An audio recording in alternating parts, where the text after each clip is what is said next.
On this sunny June Friday evening, Charlottesville continues the search for its first win in 2026. Hello and welcome to the broadcast booth here at Show Airport Field. Luke Stefanisco joined alongside Matt Becker for the third home game of the VBL season, and Charlottesville fell at home last night to the Waynesboro Generals. Matt, there was a lot of promising moments early on in the ball game, but they couldn't sustain the momentum late in the game, with the Generals scoring a boatload of runs late in that contest. Matt, what did you see yesterday that Charlottesville can take away as a positive and bring it into tonight? I thought they were hitting the ball pretty well. They got a lot of good contact, and I felt the pitching in the first half of the game was very solid. For me, Luke, on the negative side, it was the errors. There was a lot of them. There were a lot of plays in the field that should have been made. There were a lot of extra runs that crossed the plate unnecessarily. For me, that is what's been kind of ruining these games. And Luke, I know it's early in the season, but we look at the standings. Tom Sox are 5 games back. Dare I say it's a must-win game? Well, it feels like it tonight because they have to get into a groove at some point. But Luke, I have a lot of faith in this team, and if they can get one win, I really do think they can string it together. The hardest thing to do as a player when you're in a losing skid like this is to be confident. But I really think by the looks of these players and the group that this amazing program got together, I really do think they're keeping it on the positive side, and they will find a way. These two teams, some of the most familiar foes in the Valley League. Charlottesville and Harrisonburg have played a grand total of 65 times over the 11-year history of the Tom Sox, and it's a close record of these two squads, 33 and 32. However, in Charlottesville, the Tom Sox have largely had the better of the Turks, 21 and 12 over time. Harrisonburg got the best of Charlottesville in the last matchup all the way back on July 19th of last season, an 8-2 victory for the Turks. And there's a couple familiar faces on the Turks lineup to Tom Sox fans. Batting third for Harrisonburg today is Elijah Williams, former Tom Sox first baseman and DH. He will be appearing in today's contest. One that will probably not be appearing in today's contest is lefty Lane Duff, who was a part of the championship roster in the VBL title series last year. This Harrisonburg team, led by a couple of their guys, mainly the man at the cleanup spot, Mason Greenhouse, who has been excellent at the plate for Harrisonburg this season. Absolutely. And Luke, I'm expecting to see a lot of balls put in play today. And why? Well, all of us have been talking off the air about how little we've seen the Tom Sox walk. Well, Harrisonburg has done that less. They are last in the league in walks. They have 19. And then we'll segue into today's starting pitcher for the Tom Sox, Luke. The ball was put in play nearly every single time, but that's his goal. He likes to let the defense work behind him, and it is Lucas Cash towing the rubber today for the Tom Sox. Let's take a look at his last outing. Yeah, the fan favorite here in Charlottesville, Lucas Cash, worked across 6 innings against the Woodstock River Bandits, left in a good position to pick up the win, but could not do it. Eric Davis and Caden Harris came in relief, could not hold the lead. Only allowed 2 earned runs, though he was tagged for 5 total runs, 3 walks and 3 strikeouts. And those 3 strikeouts came on a new pitch that Cash has been working on, something that we didn't know prior to the contest, but Lucas Cash, working on a knuckleball, has this sort of change-up-like appearance when you watch it from our perch in the broadcast booth, but generated a lot of swings and misses with it in his last outing. He's going to look to use it again today, especially against the Turks lineup that's going to try and put the ball in play. He absolutely did. Now let's take a look at the Turks starting lineup in their batting order. It's going to be Ben Garber, Jackson Walker, Elijah Williams, as you mentioned, Mason Greenhouse, Andy Perez, Connor Spellman, Ryan Gocio, Andrew O'Brien, and Trey Miranda. And defensively for the Tom Sox, for left to right in the outfield, Lucas Ream, Tanner Crater, and Tommy Lansness. On the corner infield, Grayson McCullum at third, and Luke Craddock over at first. Up the middle infield, Chase Jackson at short, and Xavier McCory at second base. Doing the catching today, Sam Summerlin for the aforementioned Lucas Cash. It's a beautiful night for baseball here at Show Airport Field. Thanks for sticking with us and standing by us for this entire ball game. Hope you enjoy this Valley Baseball League contest as we get underway. Ben Garber set to lead it off for the Turks. Cash gets his sign.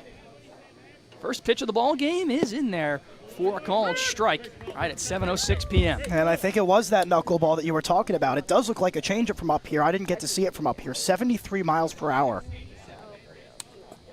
Certainly tough for hitters to pick that up as the first pitch of the ball game. Cash goes to it again, and once again finds the inside corner. He's quickly ahead 0-2. It's very unexpected, but also when you make contact, it's hard to hit. You're not used to hitting that type of pitch. Cash waves off a couple signs on the mound. Senior righty going to start his outing off right. 0-2 pitch.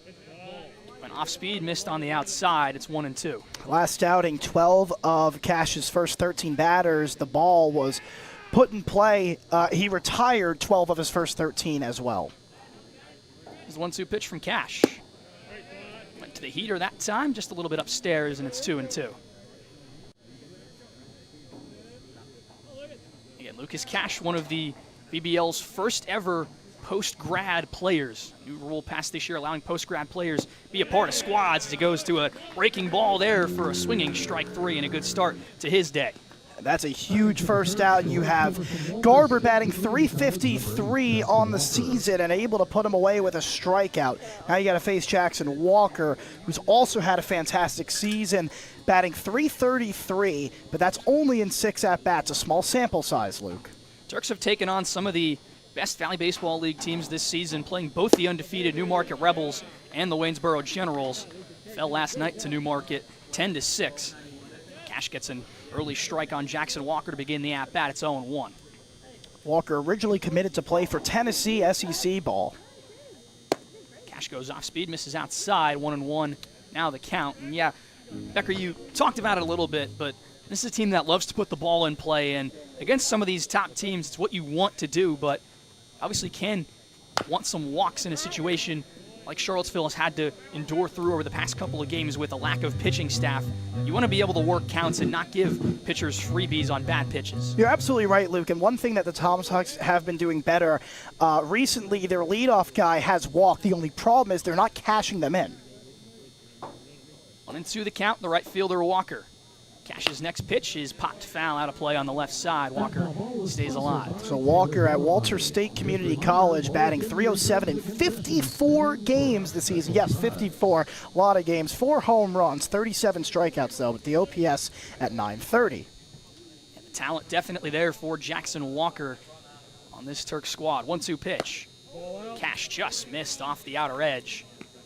Runs the count in 2 balls, 2 strikes. He was rated as the top outfielder and second best overall player in Tennessee, which is why he originally received the commitment from Tennessee.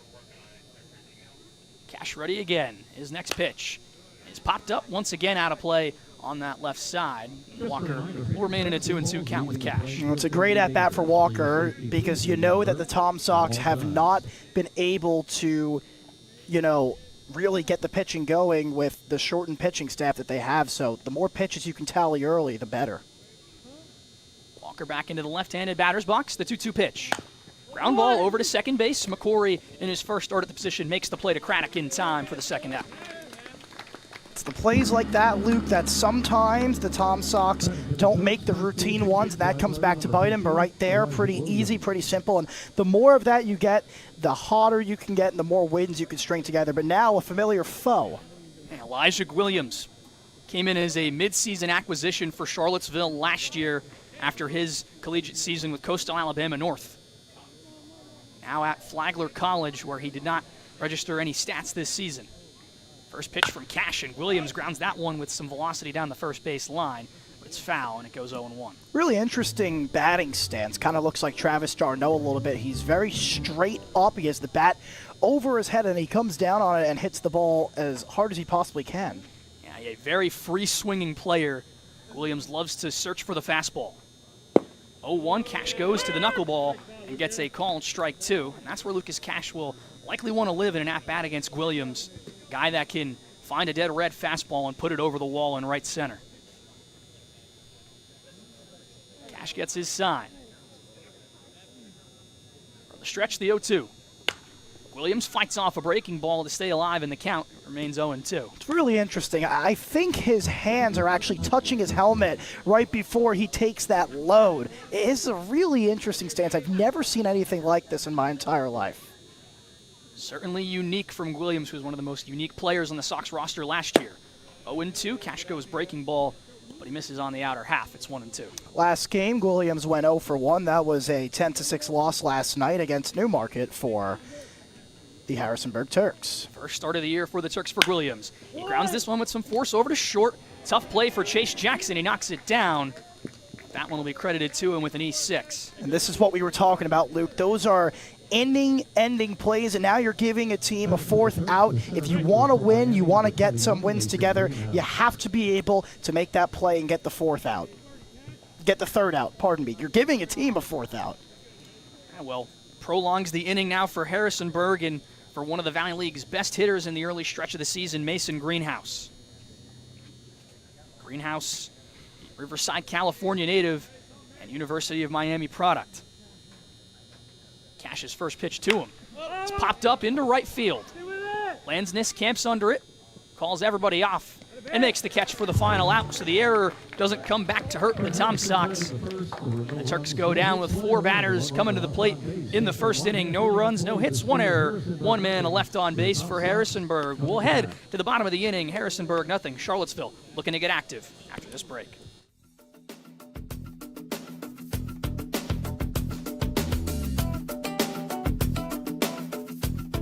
Want to support the Tom Sox? We offer many tiers of sponsorships with numerous benefits. Head to tomsox.org/sponsors to learn more about how you can become a valued partner today. Become a host family today. Host families provide players with a home away from home while building connections that go beyond baseball. Discover the lasting impact that host families have on the team and our community at tomsox.org/host-families. Contribute to Charlottesville Community Baseball today. As a 501c3 nonprofit organization, your support helps the Charlottesville Tom Sox create unforgettable memories and develop baseball's future stars right here in Central Virginia. Visit tomsox.org/ Nothing after a half inning here at Show Airport Field. Charlottesville and Harrisonburg squaring off for the first time in 2026. Here's how the Tom Sox will send the 9 batters up to the plate tonight. Tanner Crater, the center fielder, will lead it off, followed by Xavier McCory in second base. In the 3 spots, Tommy Lansness out in right. Grayson McCullum, the third baseman, in the cleanup spot for the second day in a row. Ben Cardone, the DH, batting 5th. Luke Craddock over at first. He's batting 6th. Sam Summerlin, the catcher, in the 7th spot. Lucas Ream, the left fielder, batting 8th, and rounding it off, the shortstop, number 2, Chase Jackson. Tom Sox will do battle with a Harrisonburg Turks pitcher that's already had some experience on the season, and Brody Scott, his defensive alignment for Harrisonburg. Ben Garber, Mason Greenhouse, and Jackson Walker from left to right. In the outfield, the corner infielders Trey Miranda and Elijah Williams at third and first. Up the middle, Andy Perez at short, going alongside Andrew O'Brien as the second baseman. And Connor Spellman, the catcher today, Ryan Gocio, the DH. We'll take a look at Brody Scott. 3 ERA. His opponents are batting 200 against him. He's only had 1 start this season where he went 3 innings, 2 hits, 1 earned run, and an 8-5 loss against Waynesboro.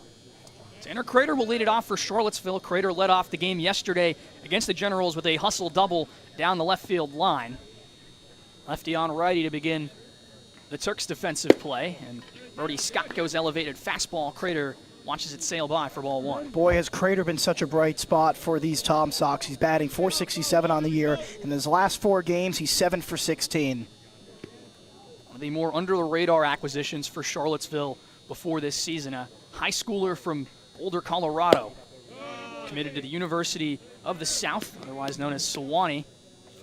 Crater has looked the part in his first few games as a Tom Sock.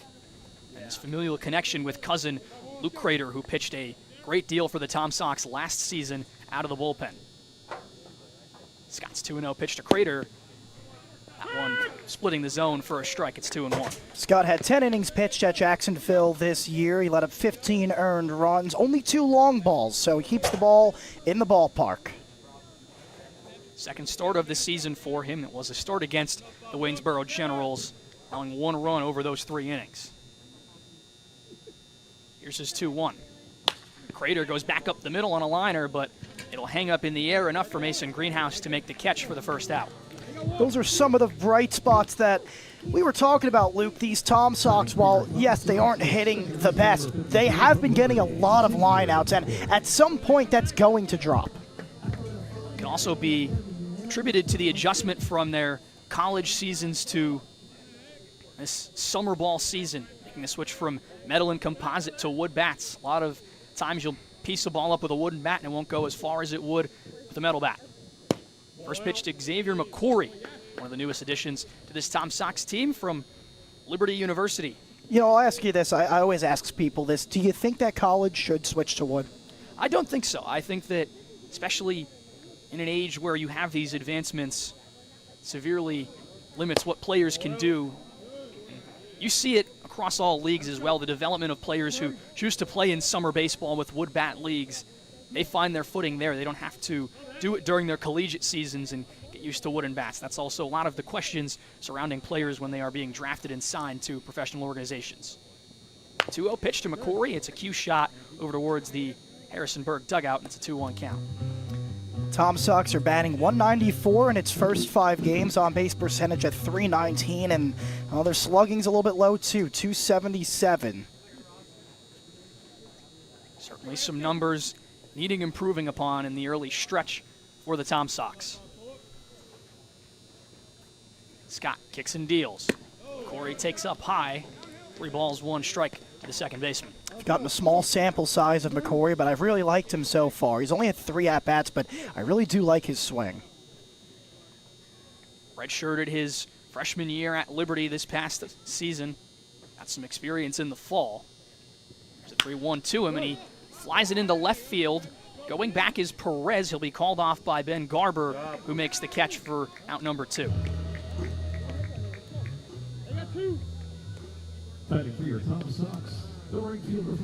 After 2 quick outs for the Tom Sox, Tommy Lansness will try to keep this inning going.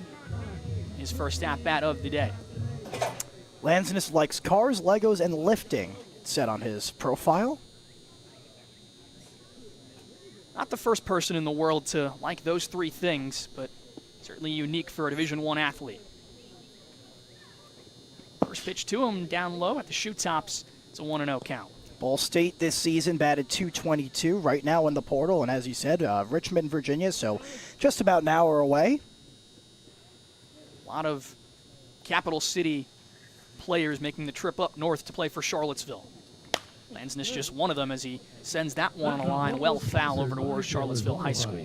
4 for 18 in his last 5 games, so not too shabby. And he's been putting the barrel all over the baseball. He is batting 188, but again, small sample size. It's early in the season. 1-1 the count. Brody Scott's next pitch to Lansness. He grounds that one right back to the mound. Scott has to come off, tries to barehand it, makes it on the second effort, and Williams is able to stretch and field it cleanly for the third out. 1-2-3 go the Tom Sox in the home half of the first. It's 0-0 after 1. You're listening to Charlottesville Tom Sox Baseball right here on Tom Sox TV.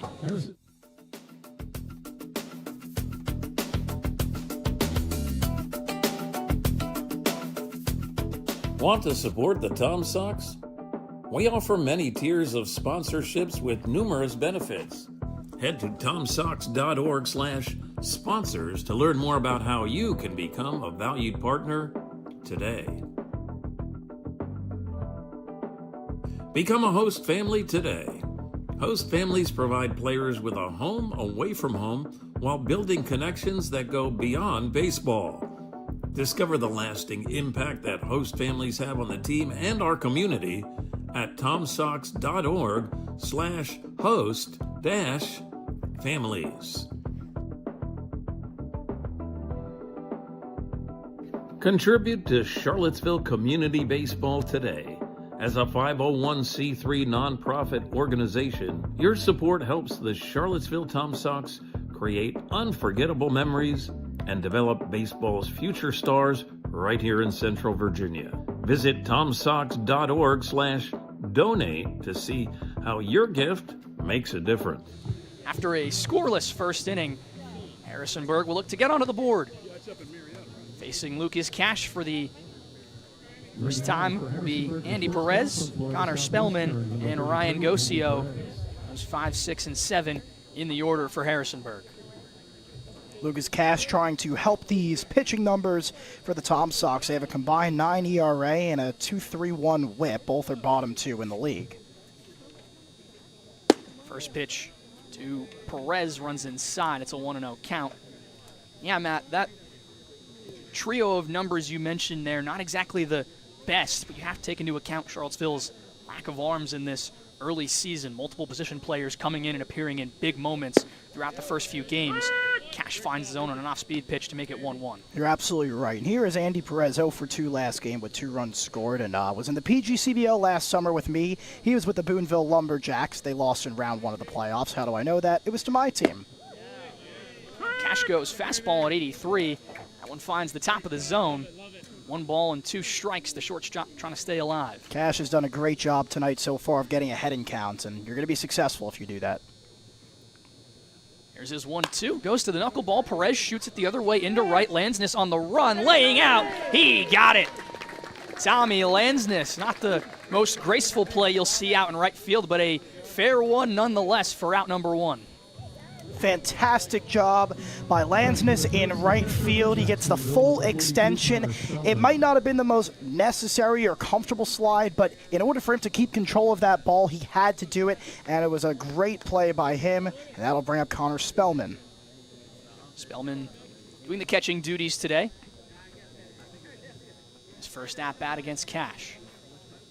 Swings at the first pitch. There goes the bat flying on top of the Turks dugout. So a very consequential swinging strike to begin this at-bat, and that's what the Lucas Cash knuckleball can do, folks. My goodness.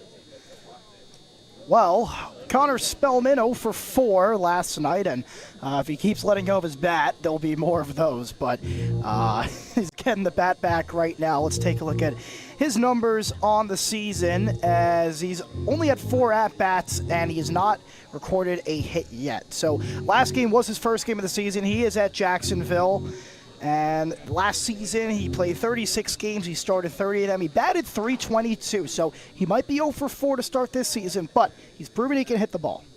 Rare player with a plethora of Division I playing experience is Spellman.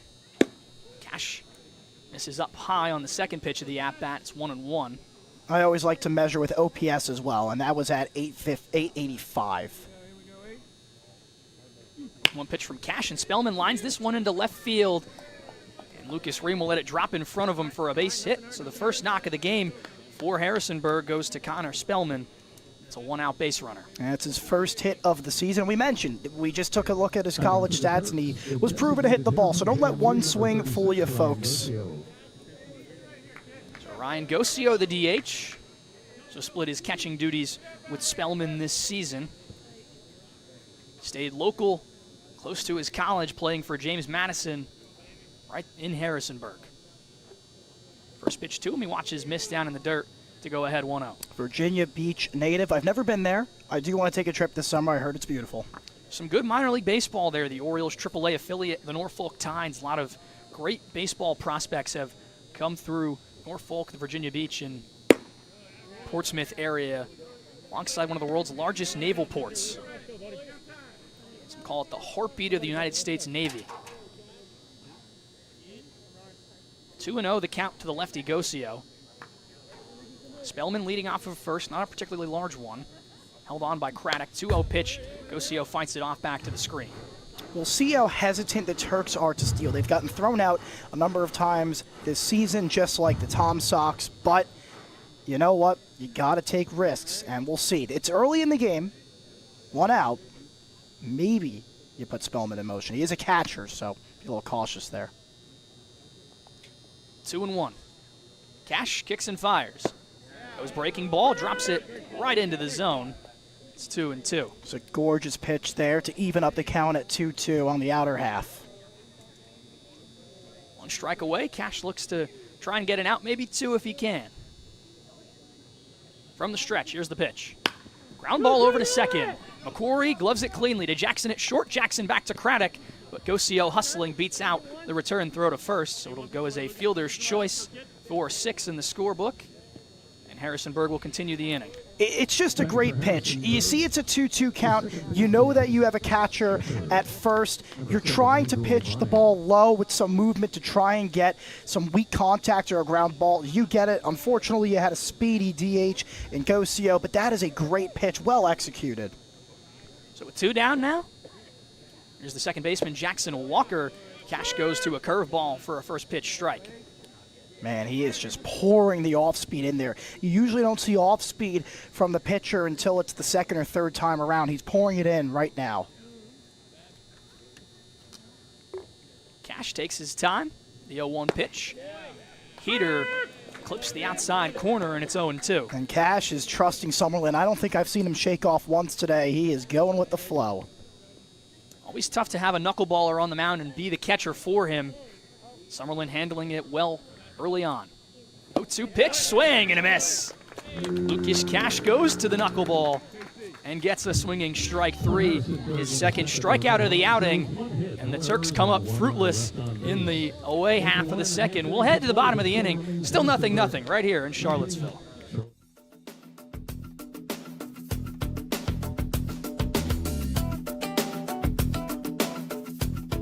Want to support the Tom Sox? We offer many tiers of sponsorships with numerous benefits. Head to tomsox.org/sponsors to learn more about how you can become a valued partner today. Become a host family today.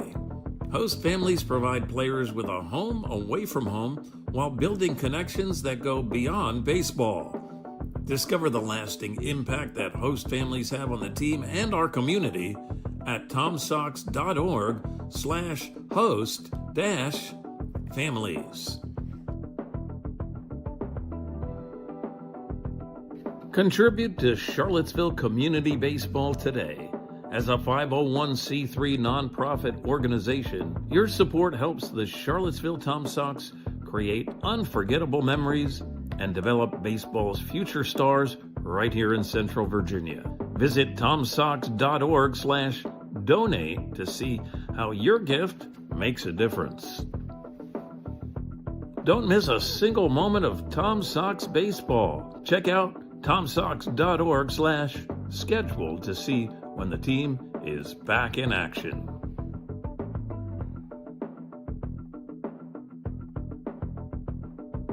Learn from the best this summer. Join Tom Sox players and coaches in our annual summer camps. It's a chance for kids ages 6 to 12 to learn from the past, present, and future of baseball. Grayson McCullum will lead it off for Charlottesville in the home half of the second inning. Cleanup hitter from Kennesaw State. Been one of the more consistent guys. He's been in the lineup for every Tom Sox game this season. It's due to his action he saw collegiately for Kennesaw State. A lot of trust placed in him by the coaching staff of the Owls. Played a ton. He joins a long lineage of Kennesaw State players to play for Charlottesville. Yeah, with that being said, 4 for 20. Brody Scott fires in a first pitch heater up high for ball 1. That's in his last 5. Cardone on deck, then Craddock. Summerlin in the hole. Last season, you think of J.T. Gibson from Kennesaw State playing for Charlottesville. The year before, Daniel Powell, one of the nation's best relievers this year. McCullum watches an off-speed pitch down low for ball 2. Call him 0 for 3 last night, looking to get back into a groove here. And in high school, he was named the Region Player of the Year during his senior season in Peachtree Corners, Georgia. 2-0 count. Brody Scott, the righty, will kick and fire. McCullum fouls that one right back off the screen to make it a 2-1 count.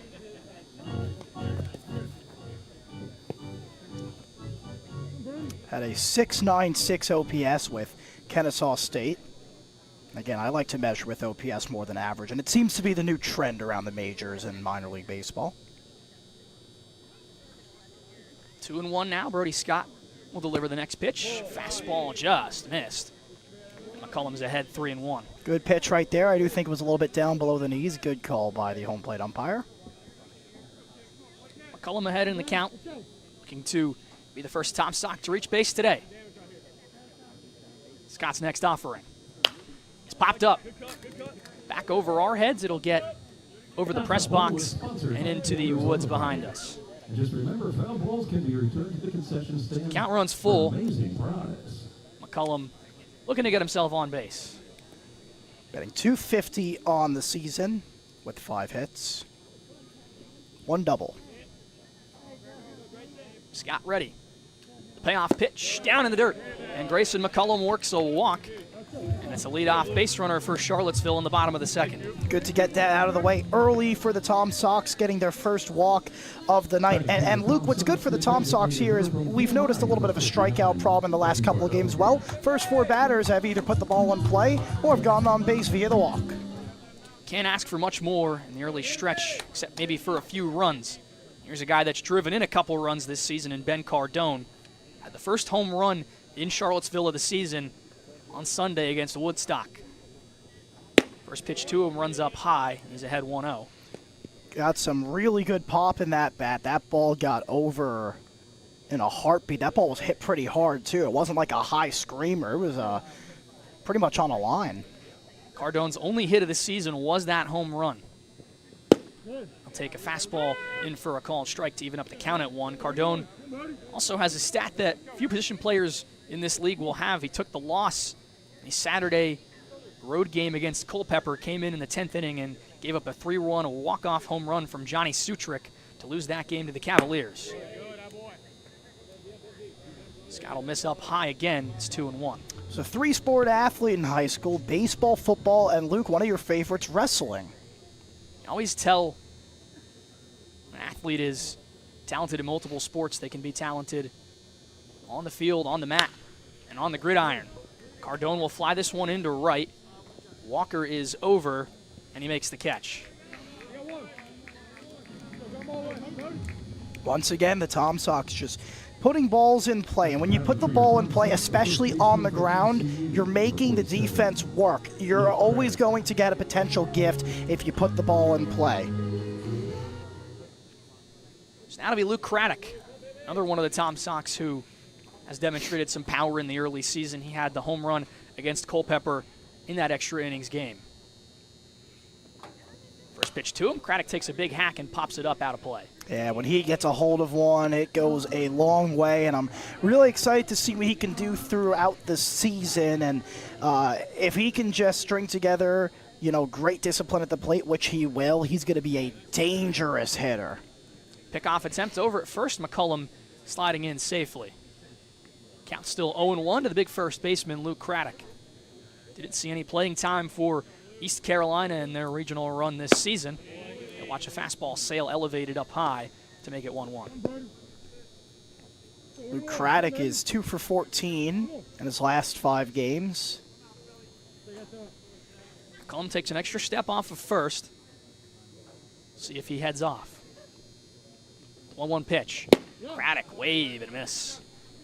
That's what I'm saying. If he can make contact there, that swing is so powerful. He was just a little bit under it and a tick behind. Scott looking for his first strikeout of the evening.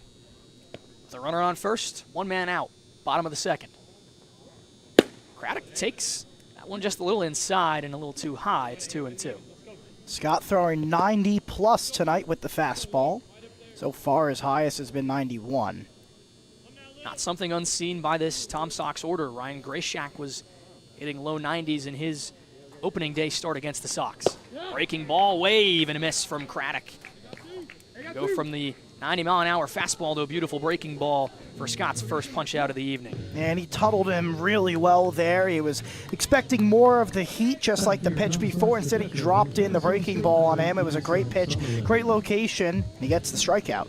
Now it's the catcher, Sam Summerlin. Summerlin, who appeared in last night's game as a pitcher in the late innings, will get his first chance in the batter's box here tonight.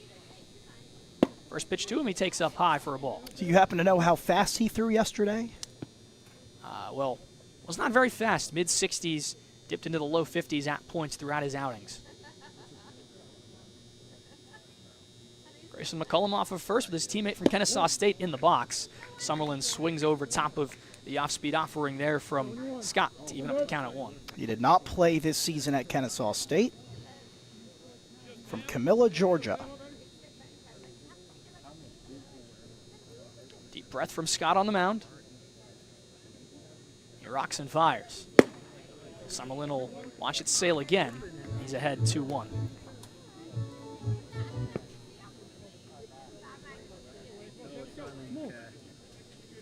Tom Sox looking to advance McCullum and get him across the plate for their first run here tonight. Still searching for their first win. Scott will miss down low. Control was an issue in his first appearance. He issued 4 walks over the course of his 3 innings worked. Only 1 strikeout in that game against Waynesboro.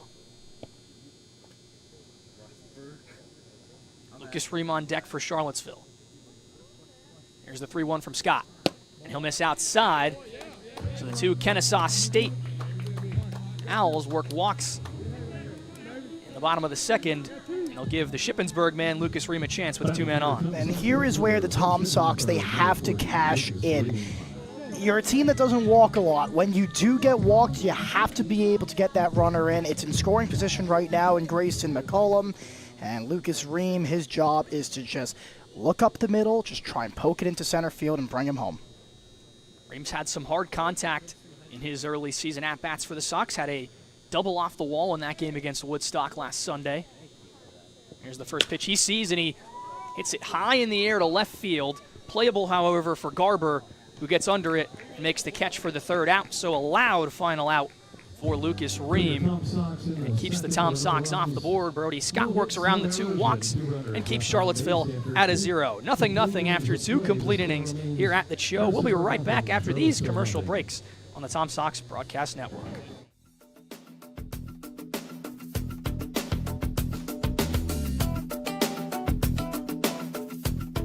Want to support the Tom Sox? We offer many tiers of sponsorships with numerous benefits. Head to tomsox.org/sponsors to learn more about how you can become a valued partner today. Become a host family today. Host families provide players with a home away from home while building connections that go beyond baseball.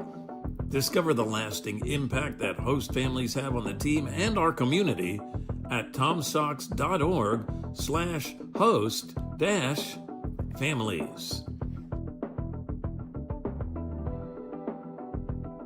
Contribute to Charlottesville Community Baseball today. As a 501c3 nonprofit organization, your support helps the Charlottesville Tom Sox create unforgettable memories and develop baseball's future stars right here in Central Virginia. Visit tomsox.org/donate to see how your gift makes a difference. Don't miss a single moment of Tom Sox baseball. Check out tomsox.org/schedule to see when the team 9-1-2 do it for the Turks in the away half of the 3rd inning. Trey Miranda, Ben Garber, and Jackson Walker will get their licks at Lucas Cash, who's worked 2 solid innings, 2 strikeouts already for the veteran right-hander on the Tom Sox bump. Yeah, he's going to have to face Trey Miranda here, 0 for 4 last night with a walk and a run scored. Again, Cash, one of the VBL's first ever eligibility exhausted players. That new rule passed just this offseason. So does that mean you could pitch? Well, I still have eligibility, Matt, but I also do not pitch collegiately like Lucas did for Bridgewater College this season with extensive innings and extensive starting history, which makes him a rarity in the VBL. Line drive into left field, but playable for Ream for the 1st out. And one just stayed up there. I thought that was going to be a base hit, but stayed up on a line for Ream, and he's able to basically have a catch with the batter. You always like those balls that are hit directly at you. You don't have to move very much. It's like someone's throwing the ball at you. Back to the conversation around Lucas Cash, Matt. It's not often you see guys with extensive starting experience in the Valley Baseball League, but for Charlottesville to have Lucas Cash and a guy who's done it at the collegiate level, how much does that help your pitching staff to have someone who can go 5 to 6 innings, over 100 pitches every other week? It absolutely does tremendously, especially because you're, again, as you mentioned, no pitch limit. You don't have to make sure he's getting, oh, he's only allowed to go 3 innings, 4 innings. No, he can go 5, 6, 7, 8, 9. He can pitch a complete game if he wants to. And, I mean, I'm sure that'll be unlikely, but it really helps you, especially when you're taxed on pitching with super regionals going on and all the stuff that you have to deal with throughout the course of a season. It really is just something special what he's doing, and it also really helps the team. Ben Garber now in a 2-1 count. And for Cash, the absolute maximum he believes he can pitch is around 100 to 105 pitches. Now, obviously not likely he will get there every time, but good chance he could. Garber grounds this one over to third in foul territory. 2-2 now the count. Yeah, Garber in a 2-strike count. He struck out to start things off. It was on that knuckleball, so we'll see if Cash decides to go back to it. The last complete game by a Tom Sox pitcher came all the way back in 2015, the inaugural season for Charlottesville. Hayden McCutcheon tossed a full 9 against Strasburg. 2-2 pitch to Garber. Cash goes off speed and misses low and outside to run it full. One of the things that helps with that stamina, Luke, that we were talking about is that knuckleball. It doesn't take as much energy as a normal fastball or even a slider or a changeup. 3-2 payoff pitch. Tapper right back to Cash. He gloves it on the backhand, works across the mound and throws over to first in time for the second out. I don't think people understand how tricky that play is, especially with Cash moving off the mound, going to our right. The ball was hit to the left, and he almost got flat-footed for a second. Again, you're on a mound. That's not flat over there. And to be able to move quickly to his right and make the throw on time and throw an absolute strike is really impressive. Jackson Walker will get his second chance at Lucas Cash in this game. Grounded out to second his first time out. First pitch he sees, he lines with some force into right field. Tommy Lansness coming on, and he gets there to make the play for the third and final out. Lucas Cash doing as he does. 3 pieces of contact for the Turks, 3 outs. 1, 2, 3 goes Harrisonburg in the top of the third inning. We'll head to the bottom of the inning. Still scoreless at the show.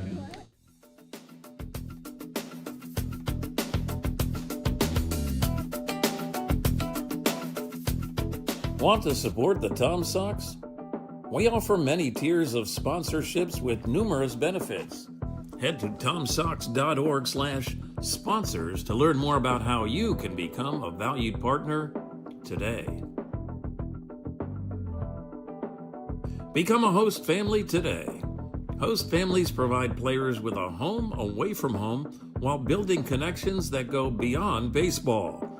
Discover the lasting impact that host families have on the team and our community at tomsox.org/host-families. Contribute to Charlottesville Community Baseball today. As a 501c3 nonprofit organization, your support helps the Charlottesville Tom Sox create unforgettable memories and develop baseball's future stars right here in Central Virginia. Visit tomsox.org/donate to see how your gift makes a difference. Don't miss a single moment of Tom Sox baseball. Check out tomsox.org/schedule to see when the team is back in action. Chase Jackson, the last batter to face Brody Scott for the first time in this game, and then the Tom Sox will get back through the second time of the order. Tanner Crater and Xavier McCory due up here in the home half of the third inning. Yeah, I'm not sure Chase Jackson expected to pitch last night, but he did. He went 2/3 with a strikeout and a walk, so he can add a strikeout to his resume. Yeah, it was near 80 miles an hour as a position player. That's a very admirable number for a guy who probably wasn't ready to go out to the bullpen and take some warm-up tosses. First pitch he sees runs inside. Jackson bends out of the way and goes ahead 1-0. So it says he was a 4-year starter at Miller School of Albemarle in Charlottesville. Now, if you're good and you come out of high school, you most likely pitched a couple of innings, and I have a feeling he did. 1-0 pitch 2. Jackson is flied into center field. Greenhouse on the run into right center. Will get there and make the play for the first out. Actually says he was a catcher, and, well, nobody knows pitchers better than their catchers. Now it's Tanner Crater, his second time into the batter's box. He lined out to center field in his first time up.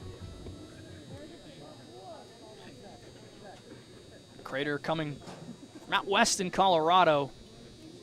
Going to play his college baseball even further south than Virginia for Sewanee. First pitch to him, hard ground ball down the first base line, past the diving Williams, and it rolls into the corner.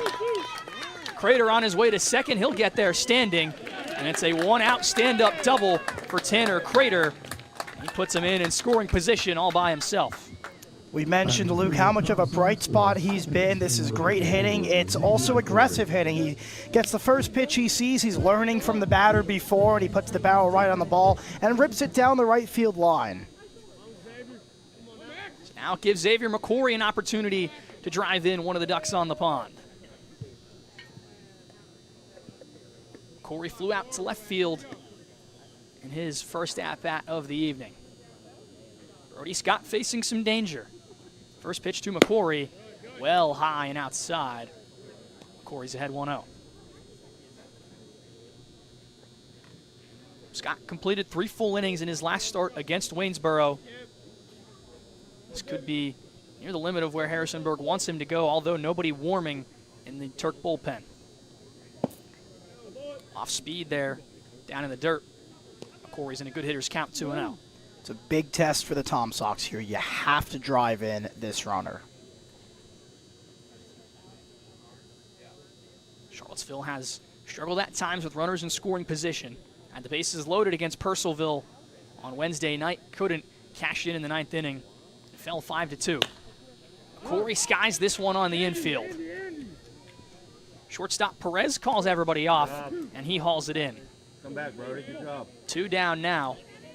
Tommy Lansness, the last hope for Charlottesville in the 3rd. We'll see what he can do here. He grounded back to the pitcher his first time up for a 1-3 putout to end the first inning.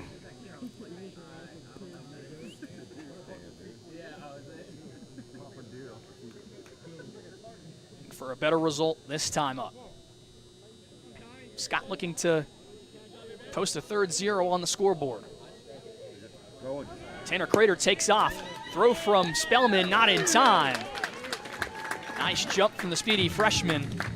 He swipes 3rd, puts himself 90 feet away. It's his 4th stolen bag of the season, Luke. It's been sensational on the base paths. He's been able to do almost everything that Randy Tomlin and Charlottesville have asked of him in the early going.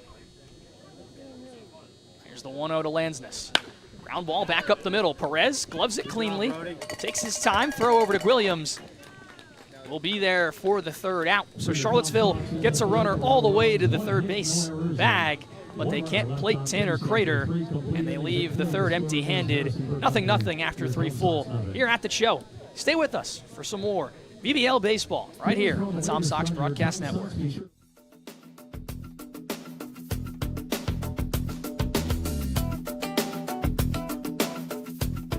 Want to support the Tom Sox? We offer many tiers of sponsorships with numerous benefits. Head to tomsox.org/sponsors to learn more about how you can become a valued partner today. Become a host family today. Host families provide players with a home away from home while building connections that go beyond baseball. Discover the lasting impact that host families have on the team and our community at tomsox.org/host-families. Contribute to Charlottesville Community Baseball today. As a 501c3 nonprofit organization, your support helps the Charlottesville Tom Sox create unforgettable memories and develop baseball's future stars right here in Central Virginia. Visit tomsox.org/donate to see how your gift makes a difference. Don't miss a single moment of Tom Sox baseball. Check out tomsox.org/schedule. 4th inning of work, 2 up for Lucas Cash. He'll take on the top of the Harrisonburg Turk order 3, 4, and 5. Elijah Williams, Mason Greenhouse, and Andy Perez. Williams not someone you want to lose a pitch to. You're absolutely right, Luke. But the good thing here, there's nobody on base. If you're going to face and potentially lose a battle to Williams, you'd rather it be with nobody on base. Can't forget Williams' first at-bat as a Tom Sock last year came in a game against Stanton. Cash will miss outside the first pitch to him. Williams ripped a baseball into right center field on a line, thought he got all of it and flipped the bat, and it was an incredible catch by Dalton Rock in right center. Denied him extra bases. Grounds this one over to first. Tough hop for Craddock, but he handles it well and takes it himself for the first out. 3 unassisted to begin the top of the 4th. Batting for Harrisonburg, center fielder number 21, Mason Greenhouse. Greenhouse will get his second opportunity after a pop out to Tommy Lansness in his first at-bat.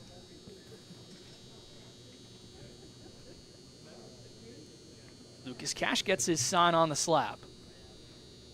First pitch to Greenhouse. 68-mile-an-hour pitch from Lucas Cash. Greenhouse spits on it, however, and it's 1-0. Really like that pitch there. Outer half of the plate, so even if he did leave it up just a little bit, would have been hard to hit. 1-0. Cash goes heater that time at the shoot tops. And Greenhouse in a good spot, 2-0. One thing that I've noticed about Cash, when he makes mistakes, because every pitcher is going to make a mistake and leave a pitch up, he puts it in a spot that's not too dangerous. Goes to the bender there, and that time it drops into the zone. 2 balls and 1 strike to the center fielder. And there's a difference between a get-me-over curveball that is down the middle rather than a, ooh, I accidentally hung it. Cash's next pitch, swing and a miss from Greenhouse. Just like that, Cash has battled back into it. It's 2-2. We'll see with what he goes with here. The off-speed's been working for him.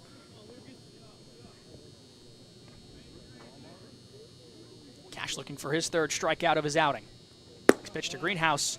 Fastball pulled it a little too much, and it goes high. You went with the fastball. If you're in the box right now, you know the fastball isn't working. You're looking for the off-speed, but you could surprise him here and just catch him on the corner. 3-2 pitch. Greenhouse taps it over to McCullum at third. He backs up on it and fires a tough throw across the diamond. Scooped out by Luke Craddock. Boy, has he made some fine defensive plays over at first this season, and that one part of the best of the bunch. If you want to start winning games, Luke, those are the things that you need to go your way. It's the small details. He's backpedaling. He makes a tremendous throw, McCollum, all the way to Craddock. Craddock reads that all the way. It's a great pick. But those are the plays that you need to make if you want to start stringing stuff together. So with 2 down now, here's Andy Perez. Perez a flyout victim, his first at-bat.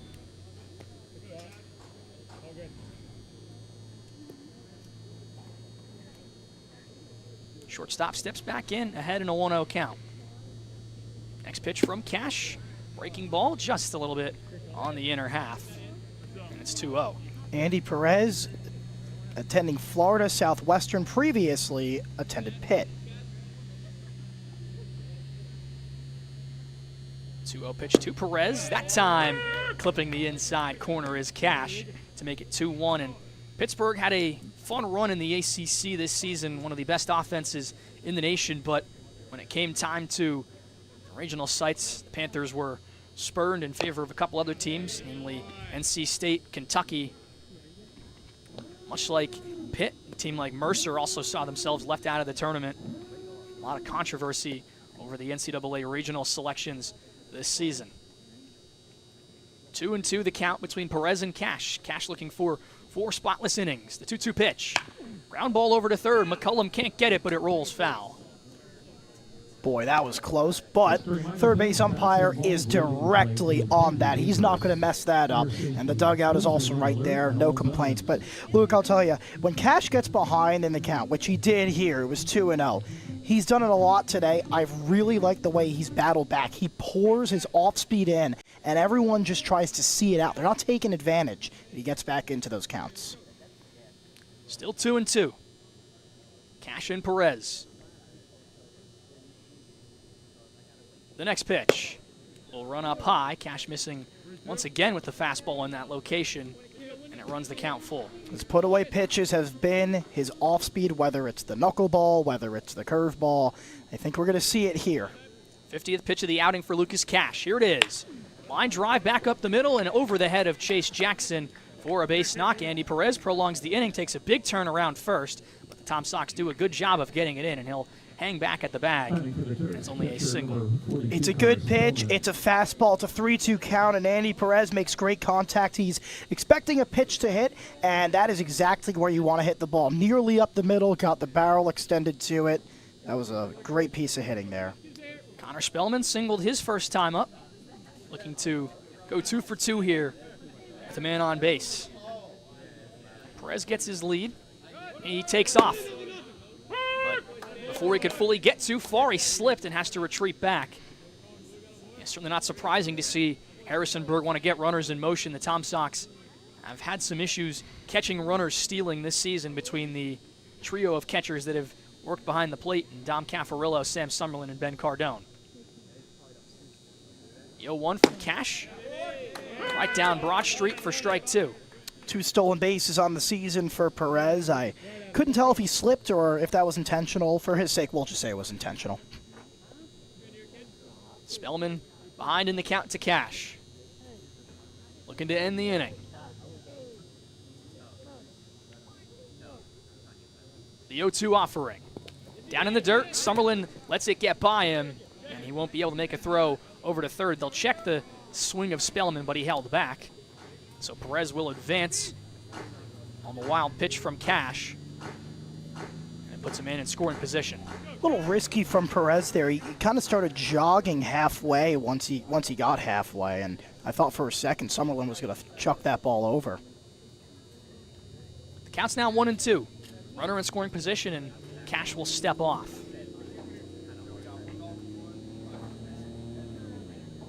Harrisonburg looking to strike first here in the top of the 4th. It's a 1-2 count to the catcher, Connor Spellman. Lucas Cash's next pitch, just a bit high. Tried to paint the black with the heater, couldn't find the spot, and evens the count at 2. Like to see him come away here with an off speed.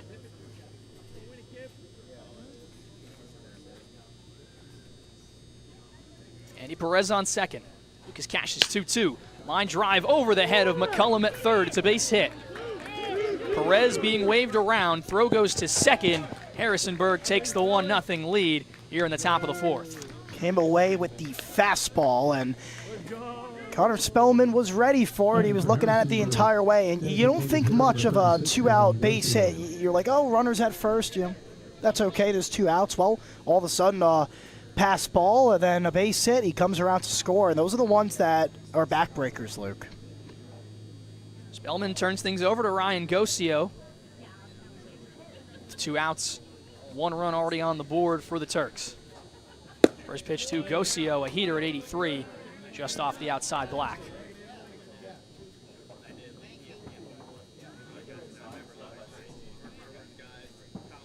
Cash trying to limit the damage. Harrisonburg already ahead in this game. Gocio will chop that one foul out of play. Just got to limit the damage here. Spellman, I don't expect him to steal. He is a catcher. No stolen bases on the season. So you can pretty much make sure he's not a distraction. Just focus on the batter. 1-1 the count. Cash works quickly, and this one's grounded back up the middle. McCory goes to the backhand, flip to Jackson at second for the force play and the 3rd out. So Charlottesville allows a run, but Lucas Cash navigates through any further damage. They'll go to work in the bottom of the inning, trying to get back into this ball game. It's Harrisonburg 1, Charlottesville 0, right here on the Tom Sox Broadcast Network.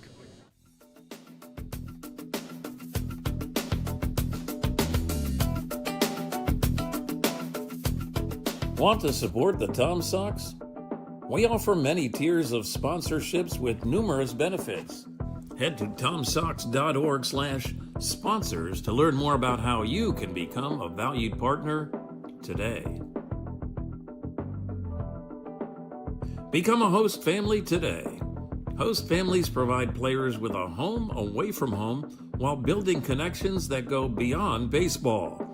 Discover the lasting impact that host families have on the team and our community at tomsox.org/host-families.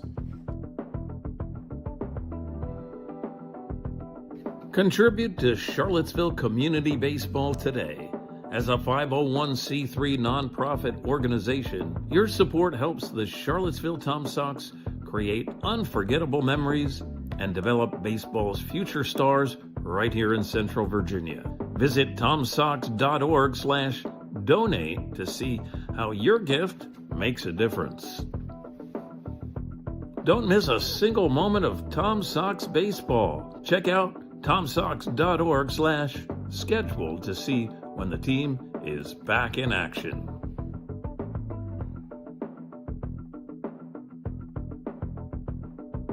Learn from the best this summer.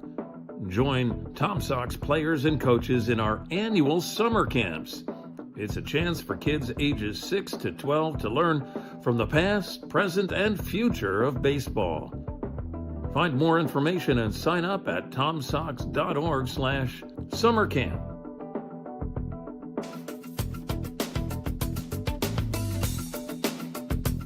Harrisonburg captures the 1-0 lead in the top of the fourth. They're going to look to hold it here as Charlottesville goes 4-5-6 in their batting order in the home half of the fourth. Grayson McCullum, Ben Cardone, and Luke Craddock will be up for the Tom Sox. It is a big response inning from the Tom Sox. You want to get some momentum, whether you score or you don't. You want to try and knock Scott out of the game. You want to try and cause some chaos on the base paths. If you don't score, that's okay. There's still more innings. Brody Scott looking to set a new season high in innings, as long as he records an out in this frame. First pitch to Grayson McCullum. Breaking ball misses inside. And McCullum's ahead 1-0. He reached on a walk in his first time up.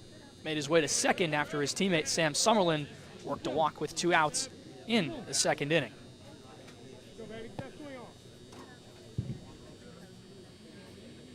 Next offering to McCullum.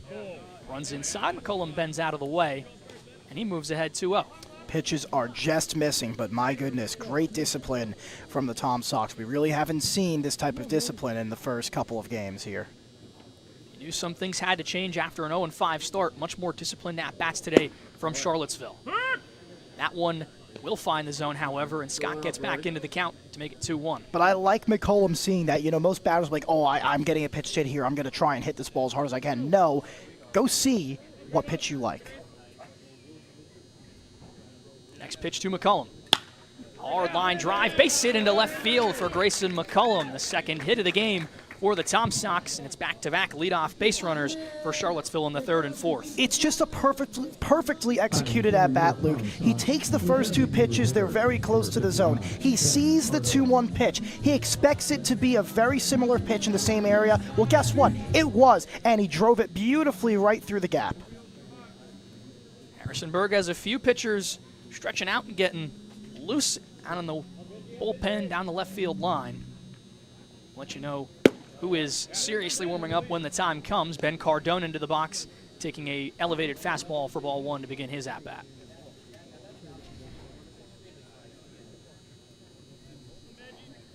McCullum off of first.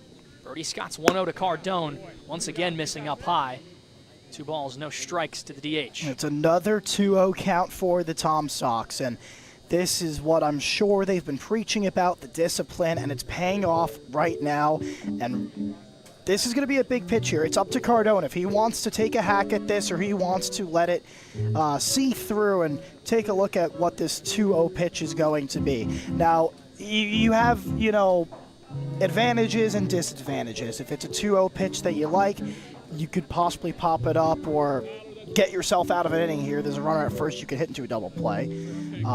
You can watch it and hopefully it's a ball or it's a strike that maybe you'll see again.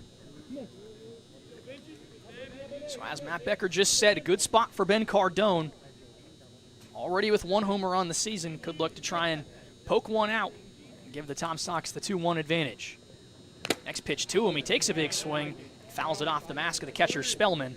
It's a 2-1 count. And you know what? That's okay. He just missed that. Anytime the ball goes directly back on a foul ball, it means you just got under it a little bit too much. Your swing time was probably great, and you just missed it contact-wise. Cullum off of first, nobody out. Bottom of the fourth, Harrisonburg with the lead 1-0. Here's Brody Scott's 2-1. He'll miss way outside. Nice job by Spellman to get the glove to it and prevent McCullum from advancing. It's now a 3-1 count, and Scott in danger of walking Cardone to put 2 men on. It's a big stop by Spellman. Those are the ones that don't go on the box score, but they're a bit underrated. Scott working out of the stretch. He rocks and fires. Cardone will foul that one directly back off the screen, and it runs the count full. Man, he is on the baseball. He is just not getting the barrel high enough. He is just missing. Luke Craddock is on deck for Charlottesville. See if the sign came in for Grayson McCullum to get in motion at first. He holds on. 3-2 pitch, and Cardone skies it into center. Andy Perez is back just off the infield dirt to make the catch for out number 1, and a nice battle from Brody Scott to win that at-bat and get Cardone. A tremendous job by Scott, and you know, you were wondering if the ball was put in play there was going to be a potential mound visit, but now he's going to look to cruise. Now a fresh count with 1 out to the first baseman, Luke Craddock, who was fooled by the breaking ball in his first at-bat for a strikeout. Takes a first pitch heater from Scott for a ball to begin his second at-bat. Craddock could be dangerous here. If he gets that 2-0 count that everyone else has gotten, you better watch out. He's going to be looking fastball. The pitch he hit the home run against the Culpeper Cavaliers the first time this season, as he launches this one in the air to left field, albeit not deep, and easily playable for Ben Garber for the second out. He did get that fastball, and as you said, not too deep, but that's okay. He'll have another at-bat soon. And for the Tom Sox, they only have 1 strikeout on the game. That is very impressive for what we've seen throughout the first 5 games of the season. They're putting the ball in play, and they're making the outfield and the infield work. 2 down, Sam Summerlin struts into the left-handed batter's box.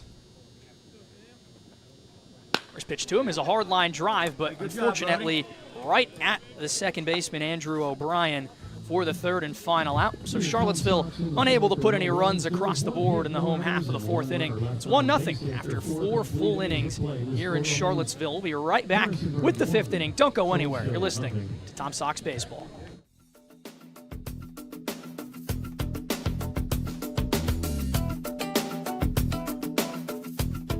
Want to support the Tom Sox? We offer many tiers of sponsorships with numerous benefits. Head to tomsox.org/sponsors to learn more about how you can become a valued partner today. Become a host family today. Host families provide players with a home away from home while building connections that go beyond baseball. Discover the lasting impact that host families have on the team and our community at tomsox.org/host-families. Contribute to Charlottesville Community Baseball today. As a 501c3 nonprofit organization, your support helps the Charlottesville Tom Sox create unforgettable memories and develop baseball's future stars right here in Central Virginia. Visit tomsox.org/donate to see how your gift makes a difference. Don't miss a single moment of Tom Sox baseball. Check out tomsox.org/schedule to see when the team is back in action.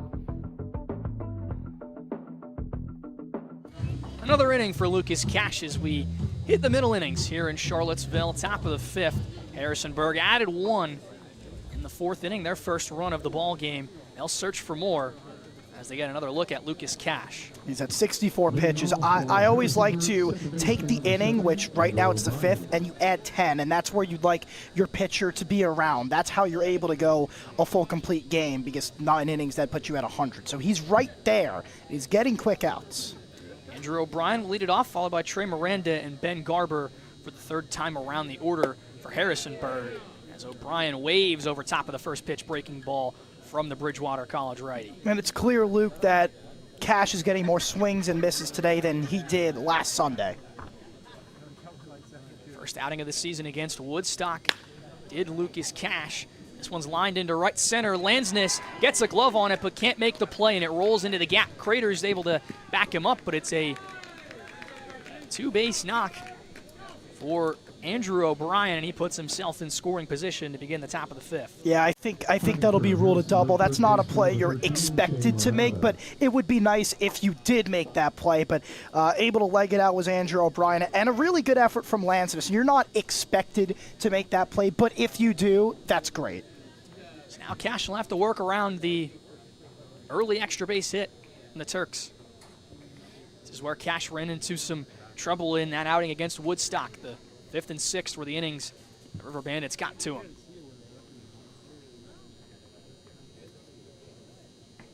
First pitch to Miranda is a ground ball foul over towards the Tom Sox dugout.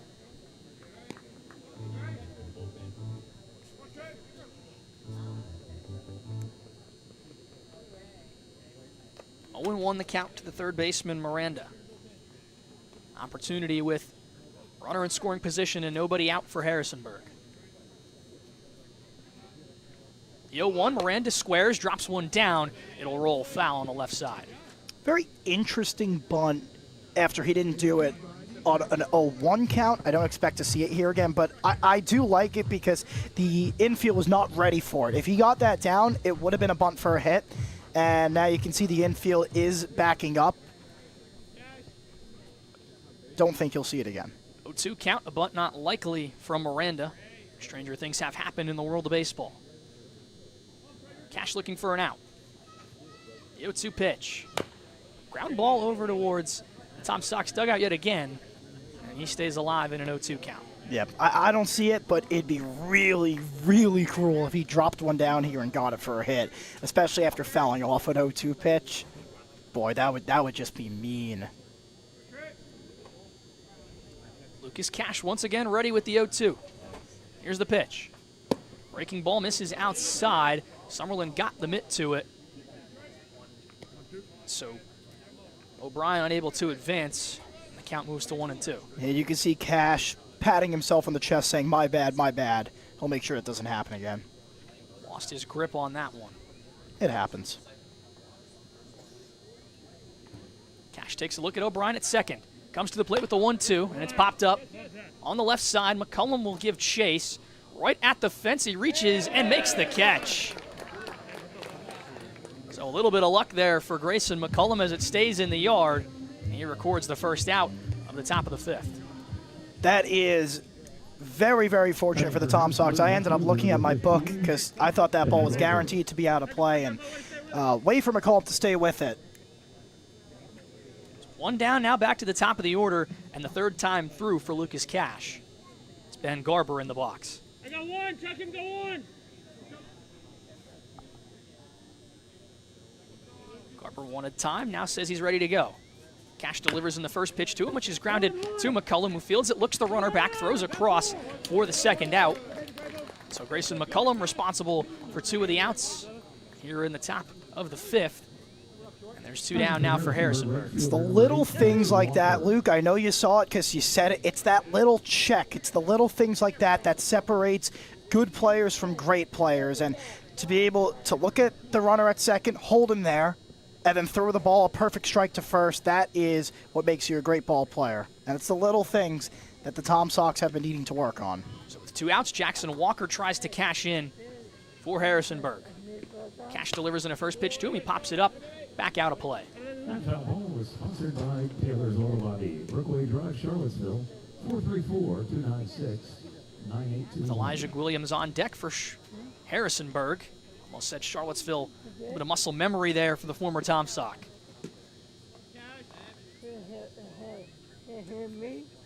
Here's the 0-1 pitch to Walker.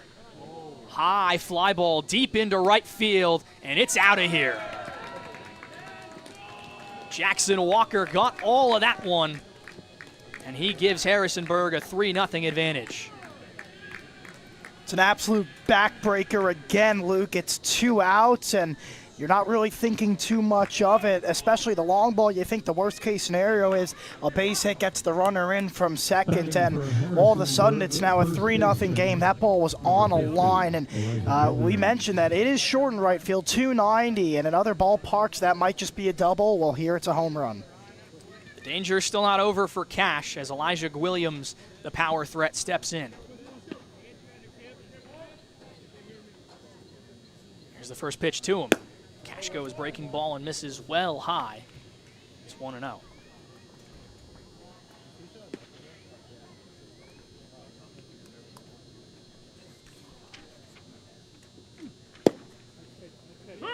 Good spot there from Cash on the 1-0 to find the corner to make it 1-1. First home run of the season for Walker, as he had 4 home runs this past season at Walter State Community College. 1-1 pitch to Williams. Ground ball over to second. McCory stays with it.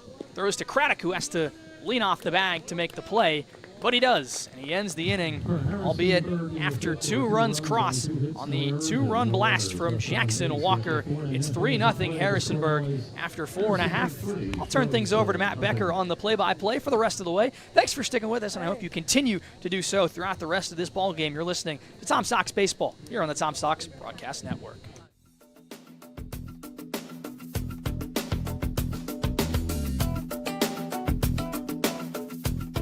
Want to support the Tom Sox? We offer many tiers of sponsorships with numerous benefits.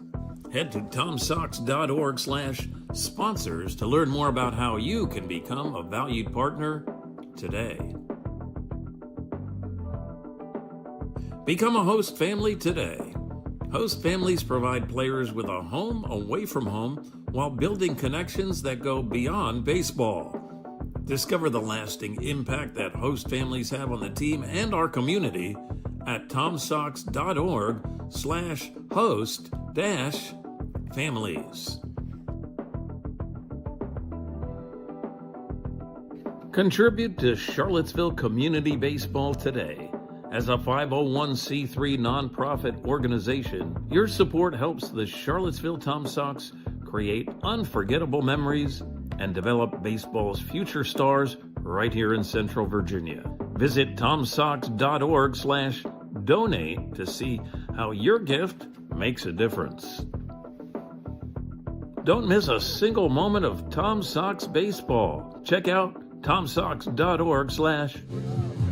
3-0 Turks as we start the bottom of the 5th. Matt Becker alongside Luke Stefanisco. Luke, you were fantastic. And now it is time for Lucas Ream, Chase Jackson, and Tanner Crater to take things over as well as we start the bottom of the 5th. Lucas Ream with an F7, his first time up. This is getting towards the end of the second time around for the Charlottesville Tom Sox. This is a spot where you want one of these next 2 batters to reach to give Crater an opportunity.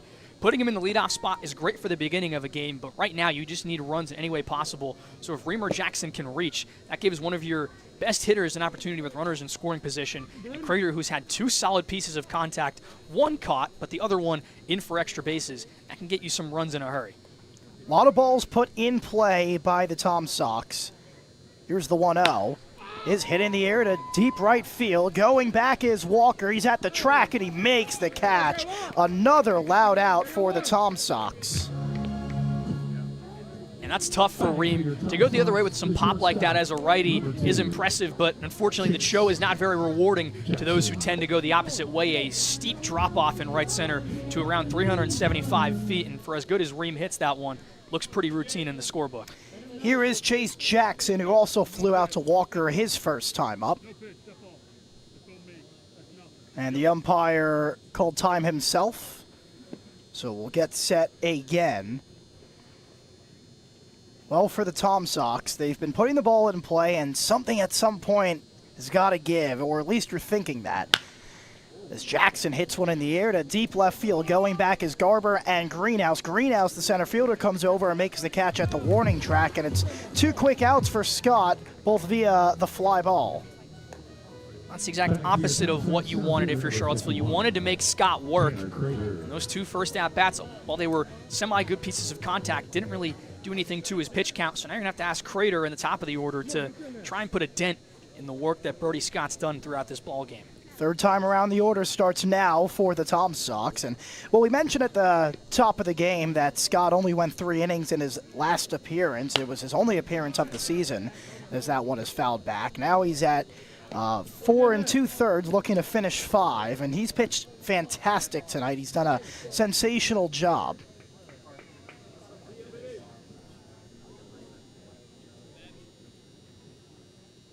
He's at 56 total pitches so far. But he's got to get past Crater. And the 0-1 is in there for a called strike. Crater is 1 for 2 tonight. He had the double and then stole third, but they were not able to bring him home, as McCrory and Lansness went down to follow for the second and third out. That was in the third inning.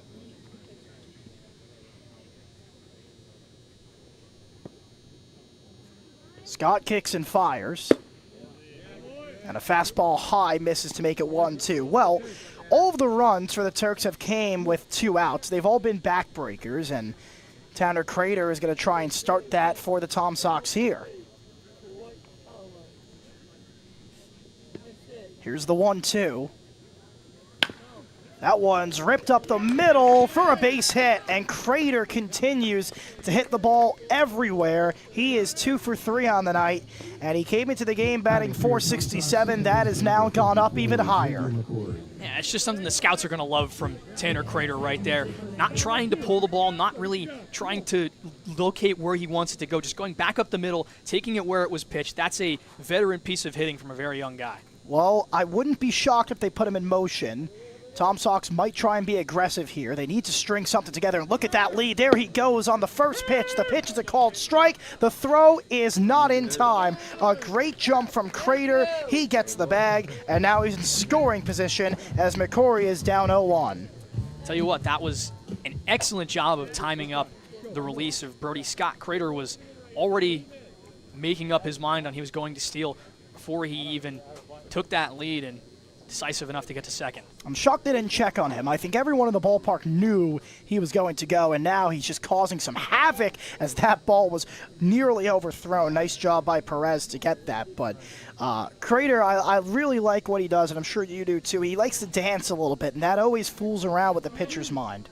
Yeah, I've seen a lot of guys do it at the collegiate level here in the Valley League as well. It just throws you off when you catch somebody dancing around out of your peripherals. Might throw you off and might cause you to throw a mistake pitch. 0 for 2 is McCrory tonight. And they'll check back on him again. This one just a little bit closer than the prior times, but he's in there. We mentioned that McCrory's 0 for 2. Both balls were hit in the air, but a big run here is needed for the Tom Sox.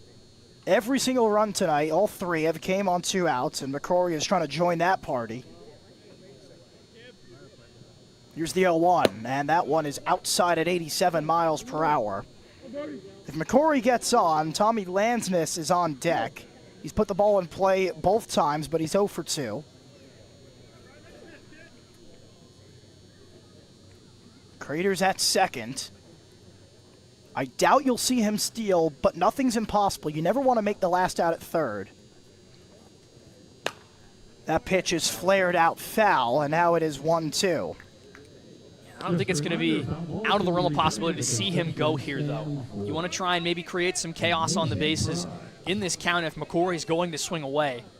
Maybe see if you can find a gap when the alignment changes due to Crater trying to take the extra bag. Here's the 1-2 from Scott trying to get out of the inning. And they'll check back again, but nobody's there. Tanner Crater is doing all he can do to try and throw Brody Scott off in his rhythm. That's certainly helpful. I think as a hitter, you have to appreciate what your runner is doing and trying to throw off the pitcher to give you something good to hit. Here's the 1-2. And McCrory stares it down all the way for strike 3. It's the first backwards K of the night, and that retires the side. So on 1 hit, 1 left on base, no runs for the Tom Sox. We head to the top of the 6th right here on the Tom Sox TV.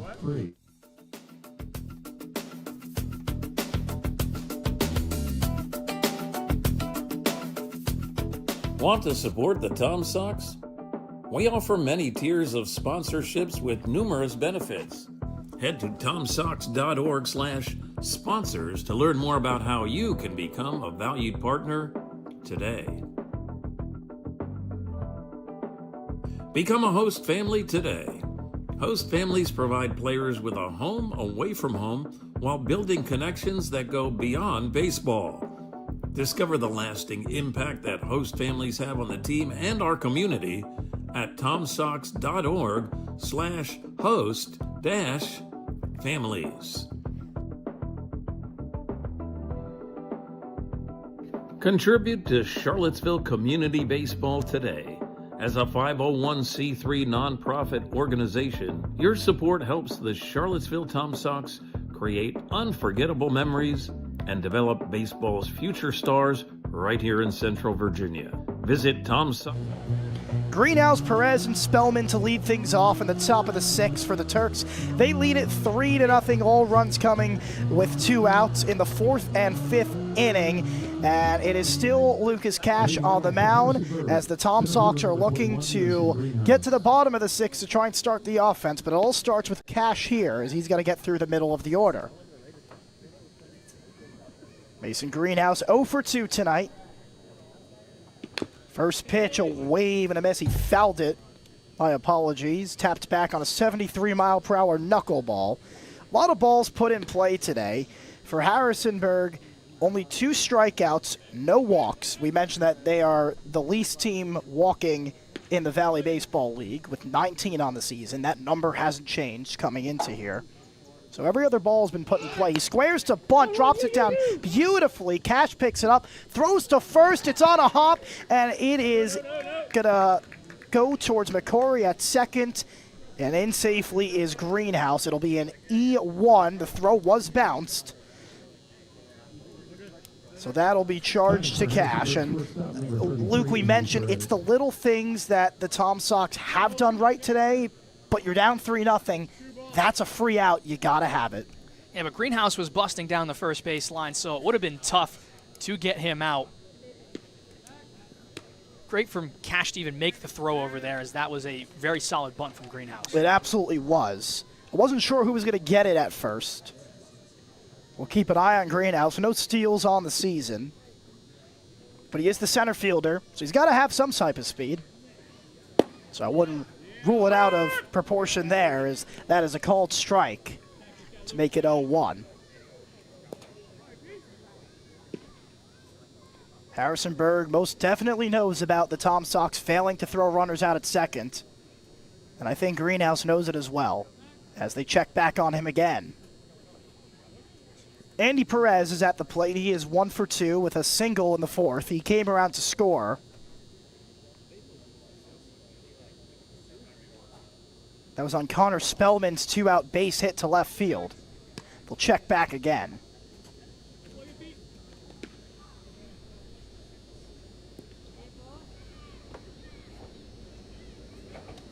Sun is officially set, so we're getting into the darker hours here. Here's the 0-1, a called strike on the outside corner at 80 miles per hour. And that is our first train of the game. It's been a quiet game. For those of you that don't know, there is a train track in right field, right behind the foul pole in foul territory that runs through the back. The 0-2 is high. With Greenhouse at first, they're going to keep eyeing him down to make sure he doesn't go anywhere.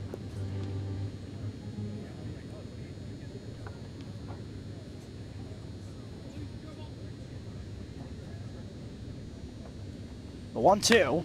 It's hit in the air to center field. Crater is there. He has room. He makes the catch for the first out of the inning, and now that'll bring up Connor Spellman, 2 for 2 tonight. And this will be a good indicator of where Lucas Cash is at, if he can maybe get through another inning, or if this will be his last. Spellman's 2 for 2, had his number in both at-bats today. And I think before we even have a pitch here, we're going to have a mound visit from Will Pearson. Will Pearson's going to come out and have a chat. And as we mentioned, Spellman has had Cash's number tonight, 2 base hits. One of them ended up being the first run of the game with 2 outs. Cash is up to 80 pitches, Matt, so nearing the area where he could be taken out, albeit still a good spot, I think, for him to get out of this inning and get Charlottesville through 6 innings, which at this point, I don't care about the runs that have been put on the scoreboard. This game is still within reach. And with the pitching issues that Charlottesville has had of having arms available, this is what you need out of your starter. Well, right now it is a quality start if he can get through this inning without letting up any more runs. And that is all you can ask for. Gocio is on deck if it does get to him. Double play is in order middle infielders are ready for it. And I think that is what the talk at the mound was about, as the first pitch is away at 83 miles per hour. And this is where you're going to see the knuckleball and the curveball really be used here, Luke. Yeah, he's gotten beat in the fastball twice by Spellman. Doesn't want to give him any freebies. There goes the runner. The pitch is a ball. The throw to second is not in time. Almost had him. The throw was on the left side of the bag. I think if it was more on the right, Luke might have had a chance for the tag. Yeah, it was a good throw by Summerlin, just not the best location. Nice pop time from Sam. That is our second train of the game. So we've had none throughout the first 6 innings, and all of a sudden we get 2 in about 2 minutes. Here's the 2-0. Popped up to the outfield grass. Jackson is there, and McCory's there as well. He's the one who calls it off to make the catch for the second out. So swinging 2-0 is Spellman, who's been great at the plate today. Not great contact on that one, Luke. That's a good execution from Lucas Cash to get that result. It's what you want. You didn't want to move Greenhouse over. You wanted to keep him at second, so you make your pitch, get a weak pop out there, able to control him at second and keep him there.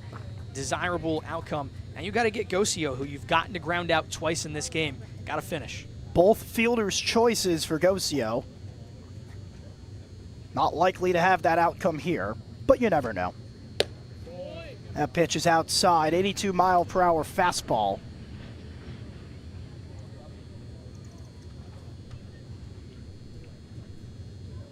Gocio batting 143 coming into today's game, with 4 strikeouts on the season. That one missed inside at 76 miles per hour, and Gocio's ahead 2-0. Yeah, the Tom Sox have Anthony Mancini awaiting in standby mode in the bullpen right now. He'll make his first appearance at some point in this game, hopefully after Cash can get this out. Yeah, I think this will be Cash's potential last batter. The 2-0 is in there for a strike, and Luke, we've been saying it all night. Cash has been going down 2-0, but the way he's been able to battle back and get to the count has been remarkable. He's able to fill up the strike zone. He throws strikes, and that's what all you can really ask for out of a starter at the length he's also giving you. The 2-1. Just missed. 83 mile per hour pitch. That was just a little bit low. It looked to be down the middle, but below the knees of Gocio. And now, in a 3-1 count, Cash is going to have to battle. But he pours that one in for a strike at 82, and now the count runs full. Cash again able to battle back. And an important pitch here, down 3 are the Tom Sox. The payoff pitch from Cash is low, ball 4 as it dipped into the dirt. And now we'll see. Randy Tomlin is inching his way towards the mound. And he was about to stay put, and now he's going to make the move. It's the second mound visit of the inning for the Tom Sox, which means Cash's night is done. But he will go out to a nice ovation from the crowd and the bullpen and the dugout, as he had a sensational game. Right now, only 3 runs charged to him. We'll see if that stands. Don't go anywhere. You're watching on the Tom Sox Broadcast Network.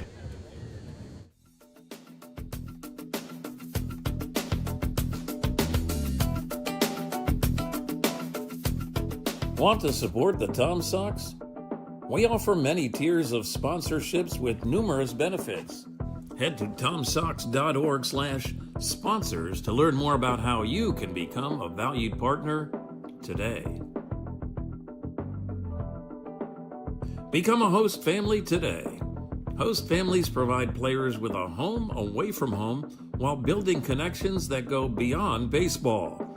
Discover the lasting impact that host families have on the team and our community at tomsox.org/host-families. Contribute to Charlottesville Community Baseball today. As a 501c3 nonprofit organization, your support helps the Charlottesville Tom Sox create unforgettable memories and develop baseball's future stars right here in Central Virginia.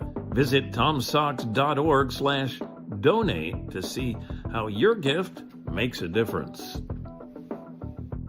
Don't miss a single moment of Tom Sox baseball. Check out tomsox.org/schedule to see when the team is back in action.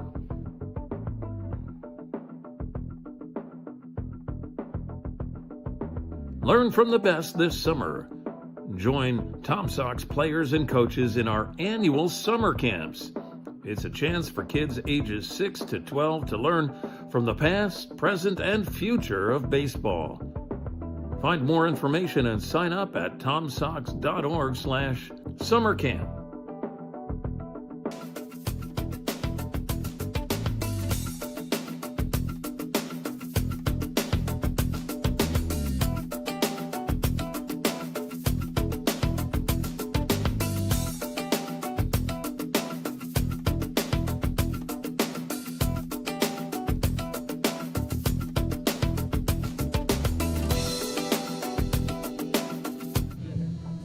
No final line yet for Lucas Cash, but what we can tell you is he went 5 2/3 with 5 hits, 1 walk, and 2 strikeouts. And now it'll be Anthony Mancini making his debut for the Tom Sox. Redshirt junior, attends St. Peter's from Bayonne, New Jersey. Right-hander. And Luke, that breaking ball, we're about to see it. That was moving in his warm-up, so not sure when he'll throw it. Probably not the first pitch of this at-bat, but not out of the realm of possibility. Needs to get this one out. Runners at first and second with Greenhouse at second and Gocio at first. The first pitch is inside for ball 1 at 88 miles per hour. It's Andrew O'Brien, who had a double to lead things off in the 5th and then scored a run on the homer last inning. It's 1 for 2 today and a strikeout as well in the 2nd. Here's the 1-0. And he misses with it on the outer half of the plate at 89. He's got to settle down. He's coming out of the pen. First appearance as a Tom Sox, trying to work a little too hard in this spot. He just has to calm himself, realize the situation he's in, and execute his pitch. Ahead in the count 2-0 is O'Brien. Runners at first and second. And he pops that one up. Mancini coming over to make the play, and he does! You don't normally see pitchers catch a pop fly anymore, but you saw it there, and Mancini gets out of the jam. So now the line is final on Cash. We'll bring that to you in just a moment. Don't go anywhere. You're watching on Tom Sox Broadcast Network.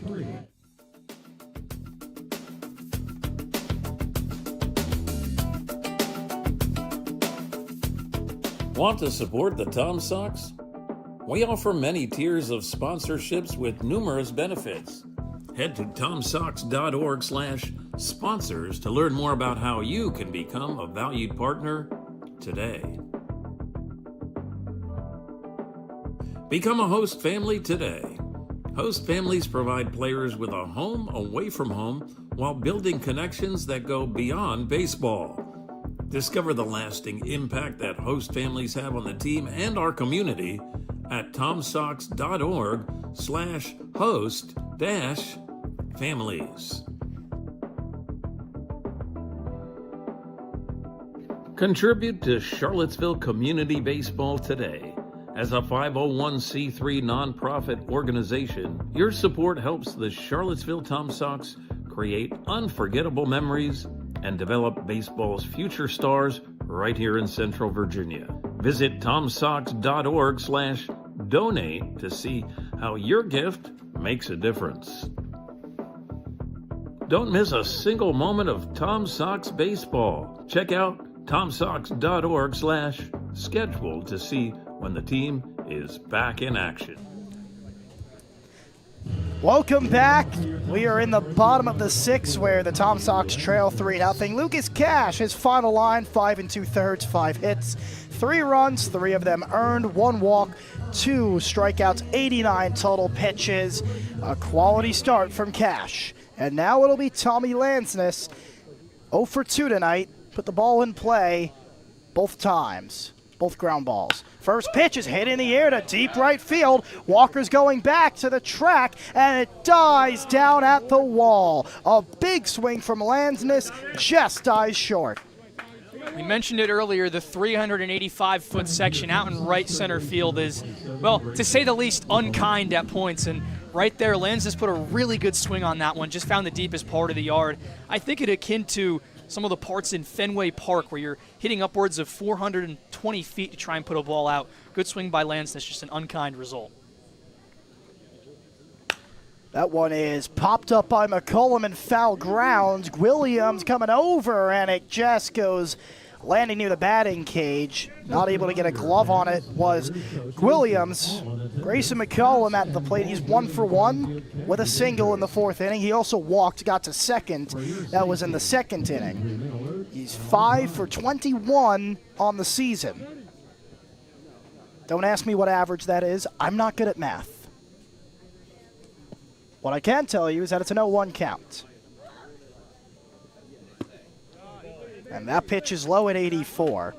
Tom Sox are trying to string something together, and it's just unfortunate when you're getting balls dying at the wall like that in a couple of lineouts. But then again, you have to create your own luck. They got to get base runners, and they got to bring them home. Next pitch is a wave and a miss at 82 miles per hour. Now 1-2 for McCollum. One out here.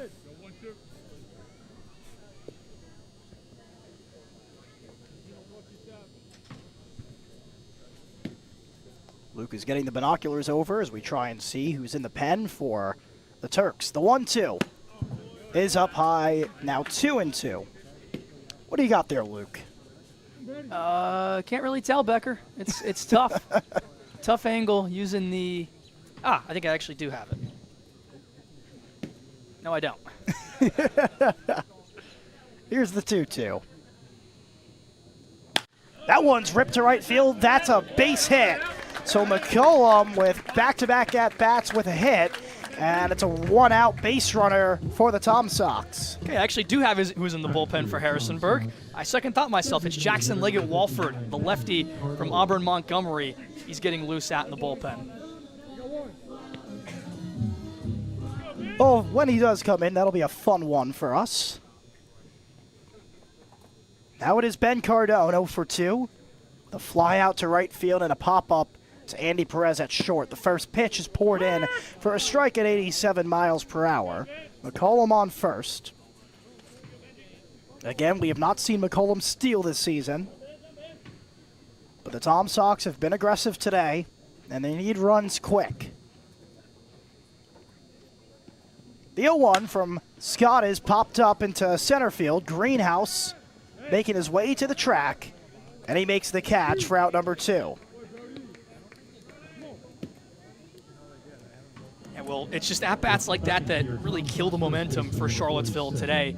You have the nice at-bat from McCollum to work at the 2-2 and then line one the other way, and then immediately just a harmless fly ball out to center. Going to need something big from Luke Craddock here. He is capable of putting a charge into one and putting some momentum going the way of Charlottesville. 0 for 2 tonight, but if there's anybody who can electrify this ballpark and this team, it is Luke Craddock. All it takes is one swing. That left field wall is shouting to him right now. It's ahead 1-0, looking for fastballs usually, but you can only imagine if a mistake is made, we'll be able to capitalize on that as well.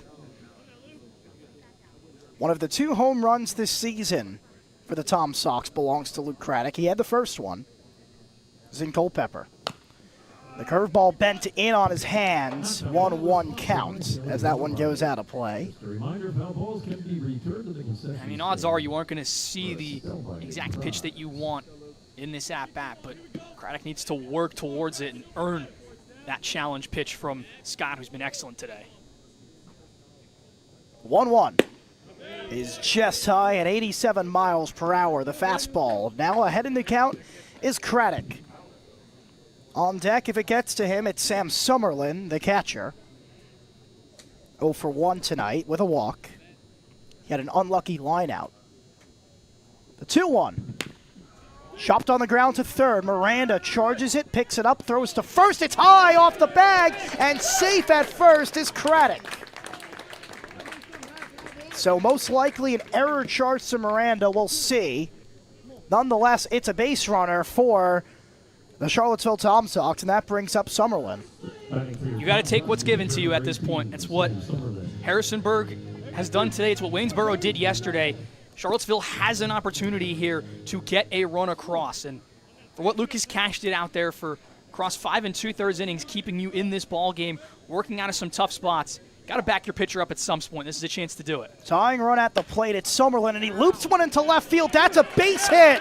McCollum takes the turn. He'll come around to score, and the Tom Sox are on the board. It's 3-1. There you go. It didn't have to be pretty. It just had to find some outfield grass, and Summerlin does a job. Turn things over to the next guy in your order. Keep the line moving. Try and get your team back in this game. So now it'll be Lucas Ream, but hold on a second. It looks like the head coach is out on his way to the mound, and this might be the end of the night for Scott. They've not used a mound visit yet, so we'll hold our horses and make sure that the ball gets taken away. Could also be trying to buy some time. He doesn't have to take the ball away immediately. He hasn't signaled to the pen yet. Scott's up to 76 pitches on the day. He's near the range where Cash was when he left the ball game. Looks like he's going to stay. A pat on the back from the head coach, and well, now it'll be Lucas Ream, 0 for 2 tonight.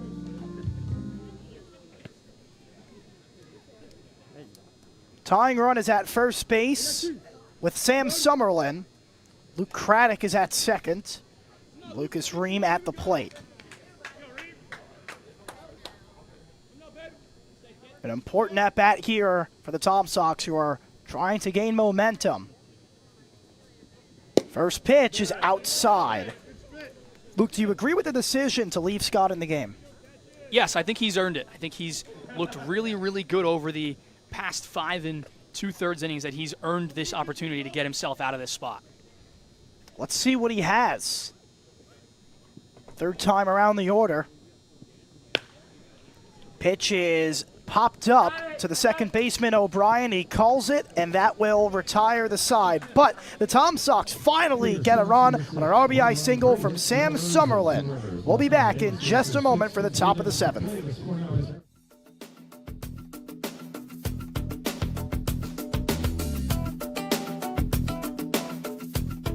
Want to support the Tom Sox? We offer many tiers of sponsorships with numerous benefits. Head to tomsox.org/sponsors to learn more about how you can become a valued partner today. Become a host family today. Host families provide players with a home away from home while building connections that go beyond baseball. Discover the lasting impact that host families have on the team and our community at tomsox.org/host-families. Contribute to Charlottesville Community Baseball today. As a 501c3 nonprofit organization, your support helps the Charlottesville Tom Sox create unforgettable memories and develop baseball's future stars right here in Central Virginia. Visit tomsox.org/donate to see how your gift makes a difference. Don't miss a single moment of Tom Sox baseball. Check out tomsox.org/schedule to see when the team is back in action.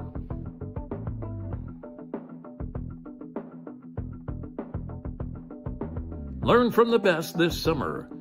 Join Tom Sox players and coaches in our annual summer camps. It's a chance for kids ages 6 to 12 to learn from the past, present, and future of baseball. Find more information and sign up at tomsox.org/summercamp.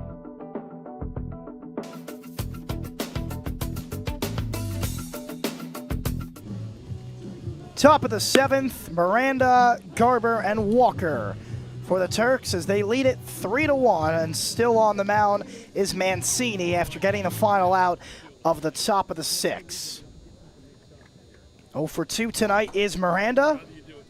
Once again, if you're just joining us, I'm Matt Becker, and to my left, my color guy, Luke Stefanesco. Thank you all for tuning in of this edition of Tom Sox Baseball.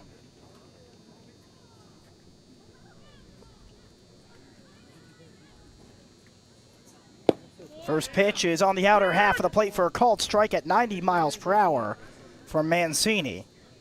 Well, Luke, it's getting late here, and for the Tom Sox, they need a shutdown inning here from Mancini, and then they have Jackson, Crater, and McCrory.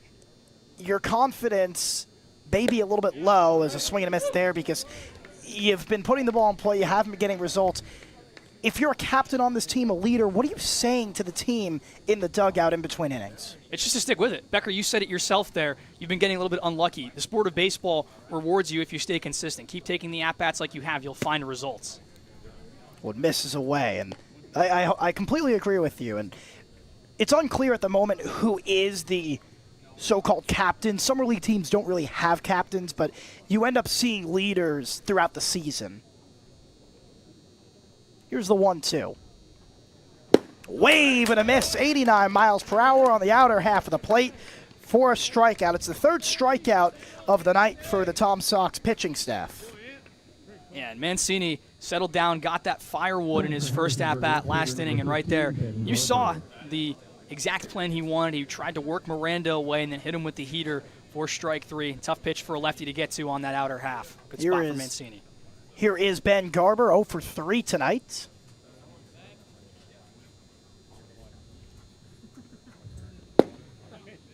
And a first pitch fastball at 89 miles per hour, able to catch the knees for a strike. And really liked what I've seen so far out of Mancini, although it's been a small sample size. But, Luke, I mean, how awesome is this to see if you're anyone for the Tom Sox pitching staff, coaches, fans?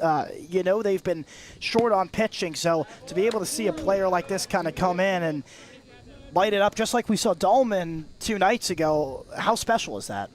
You have these guys tacked on to the reinforcements that you know are coming in Evan Allwine and Trevor Booten, guys who've done it in Charlottesville in the past. It does start to give you a sense of hope. Though the start has been bleak for Charlottesville, there is light at the end of the tunnel.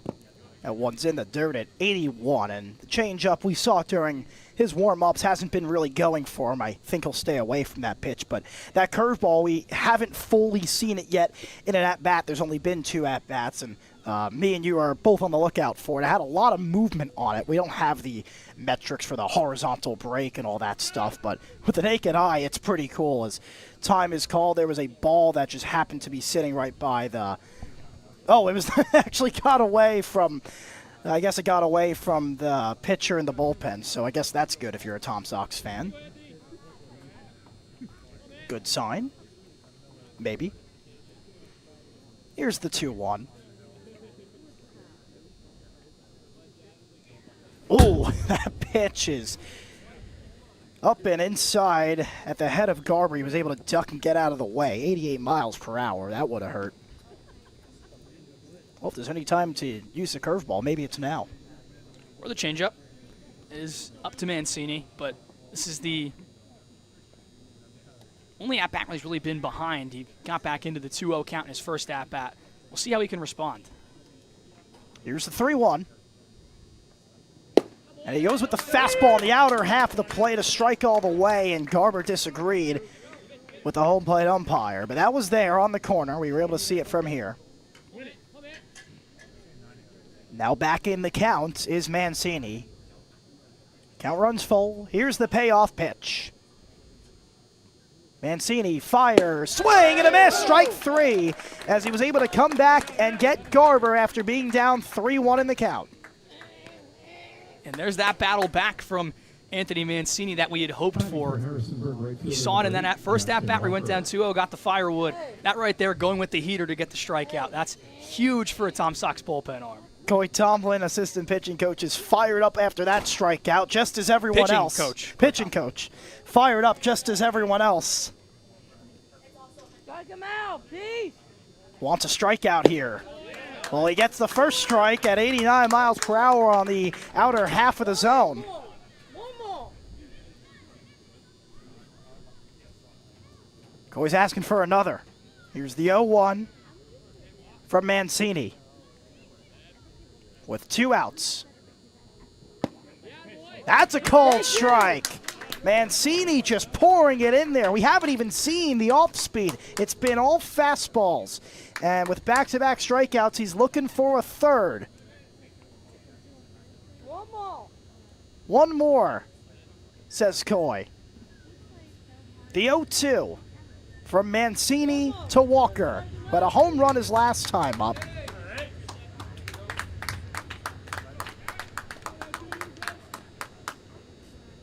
Crowd getting into it. A sign of life for Tom Sox pitching.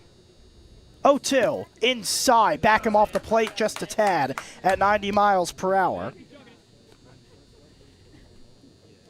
1 for 3 tonight is Walker. We mentioned the home run. That was a shot that just snuck over the 290-foot mark in right field. Down the line.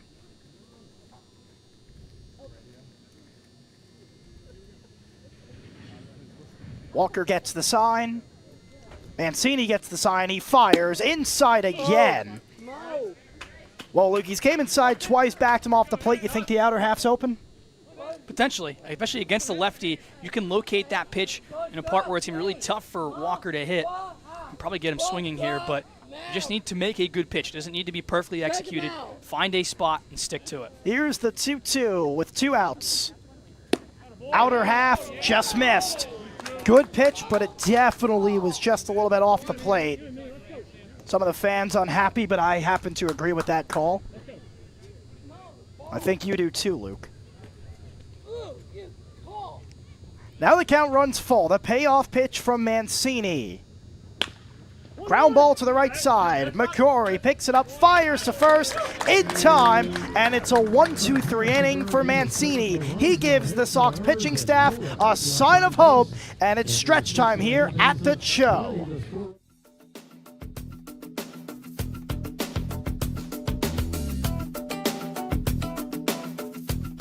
Want to support the Tom Sox? We offer many tiers of sponsorships with numerous benefits. Head to tomsox.org/sponsors to learn more about how you can become a valued partner today. Become a host family today. Host families provide players with a home away from home while building connections that go beyond baseball. Discover the lasting impact that host families have on the team and our community at tomsox.org/host-families. Contribute to Charlottesville Community Baseball today. As a 501c3 nonprofit organization, your support helps the Charlottesville Tom Sox create unforgettable memories and develop baseball's future stars right here in Central Virginia. Visit tomsox.org/donate to see how your gift makes a difference.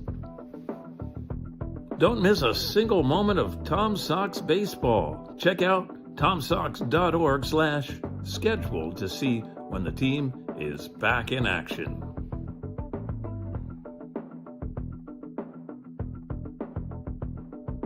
Learn from the best this summer.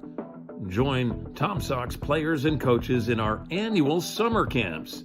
It's a chance for kids ages 6 to 12 to learn from the past, present, and future of baseball. Find more information and sign up at tomsox.org/summercamp.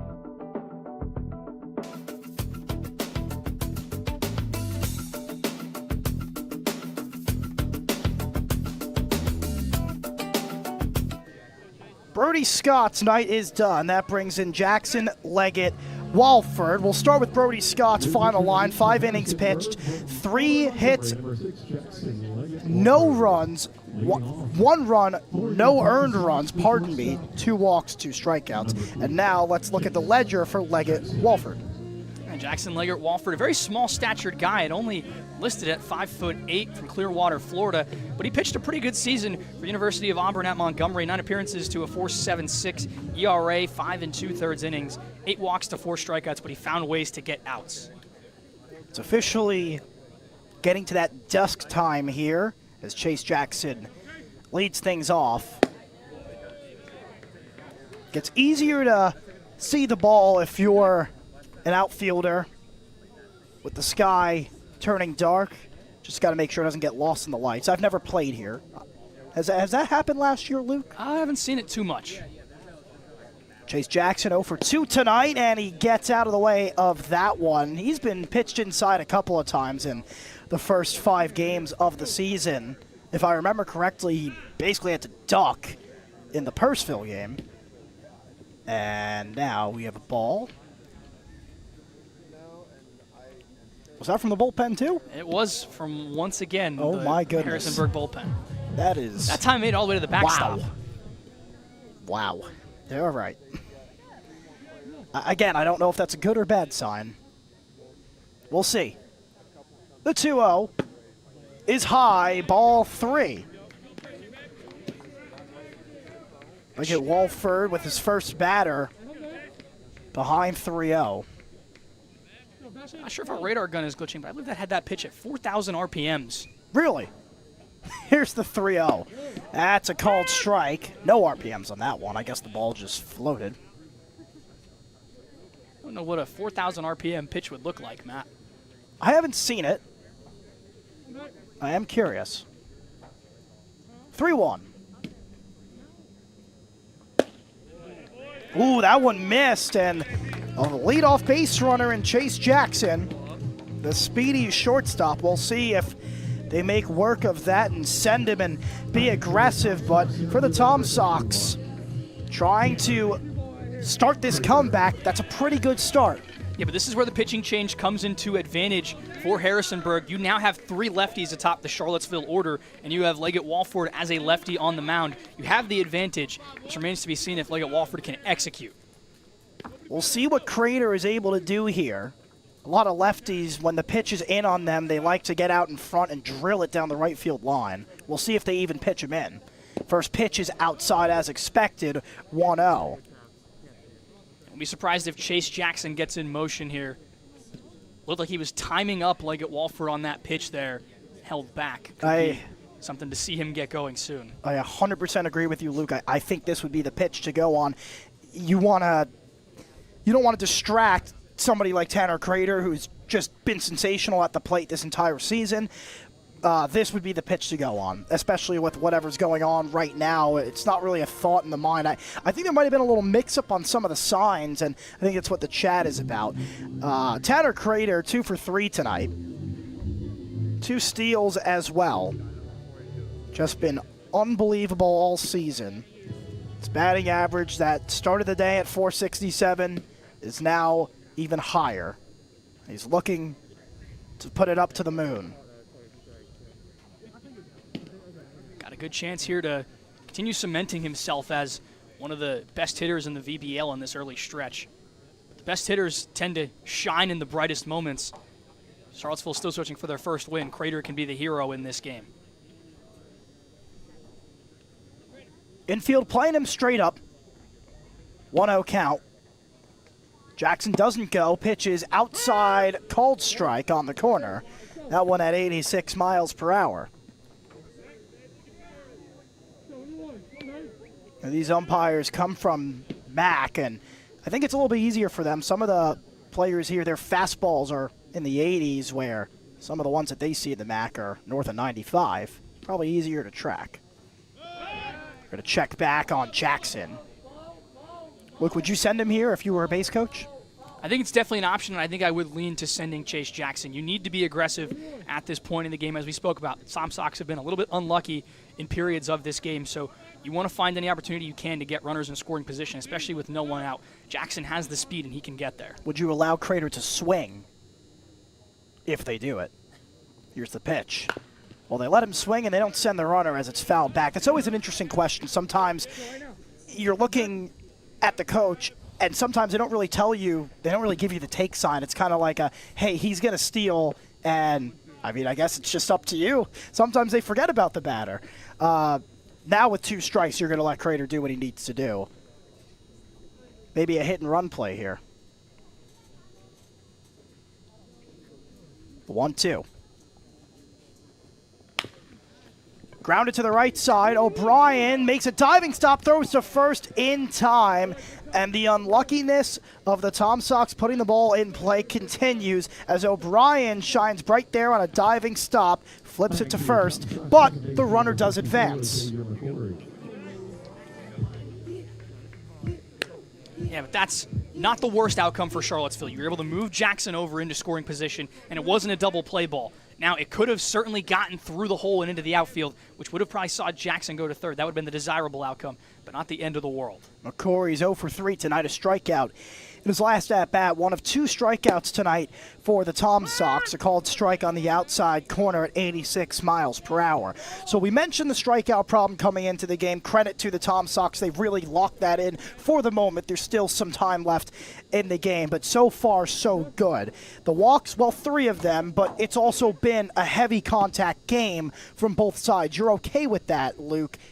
3 walks if you're putting the ball in play rather than striking out. Oh, absolutely, and they have put the ball in play. There's been some solid pieces of contact, but again, it is the sport of baseball. There is sort of an element of luck to it a lot of times. Some of those balls have found gloves, other ones have found the outfield grass, so you just continue playing. You have 9 innings, 27 outs for a reason. You got a couple more to spend and a couple more runs they want to score. Jackson at second, 1-1 count to McCory. That one's poured in there at 74. McCory watches it go by. And now 1-2. It's not a bad pitch to take. It was at the knees, and now McCory's officially seen the off-speed, and he's going to be ready to drive it on the line. Ahead in the count is Leggett. Here's the 1-2. Leggett Walford deals. And did he balk or was time called? Pitch clock violation. Pitch clock violation. So it's a 2-2 count. It's something that is under the radar here, but thankfully in the VBL. Just no LED clock. It's the second base umpire that'll usually keep track of it with a stopwatch, and the right call there. Leggett Walford gets the sign, the 2-2. Up and away, now the count runs full. On deck is Lansness if it gets to him. I think you want to try and get to Grayson McCullum any way possible. He's been the best hitter in the lineup for the Sox today. He's had some great at-bats. If you can get to him this inning with runners in scoring position, that'd be a perfect outcome. Payoff pitch from Leggett Walford.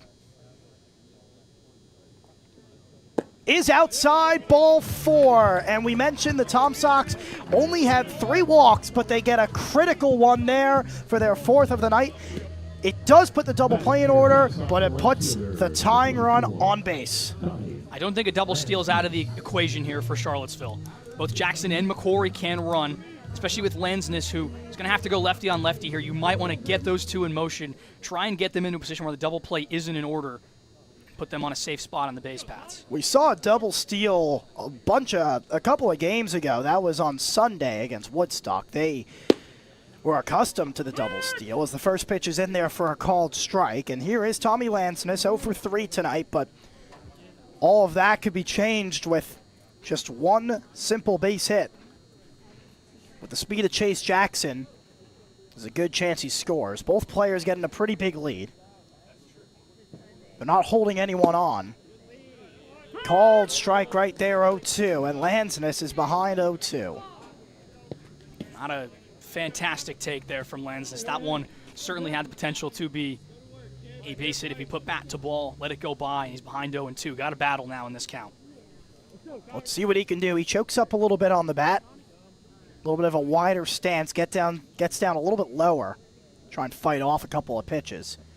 The 0-2 is fouled off. And Luke, it's an underrated part of the game. No casual fan really thinks much of it, but how important is having 2-strike hitting and having an approach? Oh, well, it is paramount, especially at this level, when you have to go away from the metal bats that give you a little bit of a boost. When you're able to effectively demonstrate your approach on a wood bat and fight off pitches, it gives you a chance to better see a pitch that you're going to like in an at-bat and do something good with it. The 0-2 with 1 out, runners at first and second. Swing and a miss. The second out of the inning comes on the hands of Lansness, and now It's up to McCollum, but Luke, you said if you can get to McCollum with runners on in this inning, it might be a pretty good outcome. Well, here it is, the opportunity right in front of you. How do you execute it?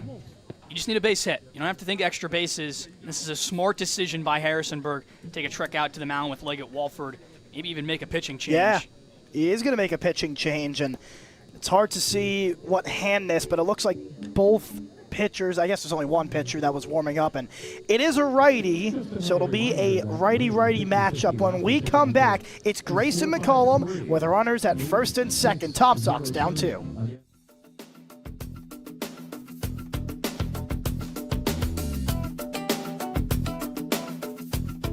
Want to support the Tom Sox? We offer many tiers of sponsorships with numerous benefits. Head to tomsox.org/sponsors to learn more about how you can become a valued partner today. Become a host family today. Host families provide players with a home away from home while building connections that go beyond baseball. Discover the lasting impact that host families have on the team and our community at tomsox.org/host-families. Contribute to Charlottesville Community Baseball today. As a 501c3 nonprofit organization, your support helps the Charlottesville Tom Sox create unforgettable memories and develop baseball's future stars right here in Central Virginia. Visit tomsox.org/donate to see how your gift makes a difference. Don't miss a single moment of Tom Sox baseball. Check out tomsox.org/schedule to see when the team is back in action.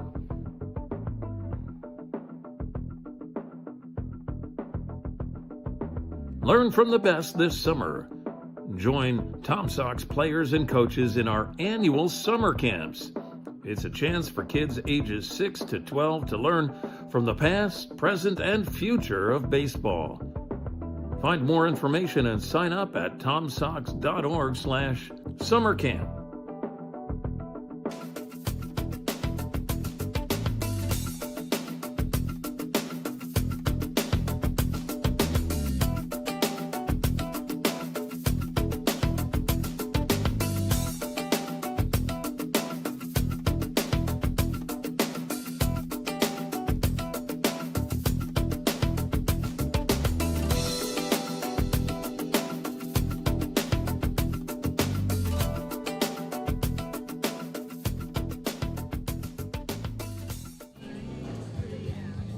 A big at-bat for the Tom Sox. It's Grayson McCollum with runners at first and second, and entering the game is Caden Garrow. Luke, what do you have on him? Well, this is a big spot for Garrow. To come in this magnitude against a guy who's had success all day, you're going to have to execute. Harrisonburg needs this. This is probably the biggest at-bat of the game and could be the biggest at-bat of the entire game. 2 for 2 as the first pitch is in the dirt is Grayson McCollum. He came around to score on a base hit from Sam Summerlin with 2 outs. Last inning, that was the 6th. We are here in the 7th with 2 outs, and it's all up to McCollum. The 1-0 is a called strike at 86 miles per hour right over the heart of the plate.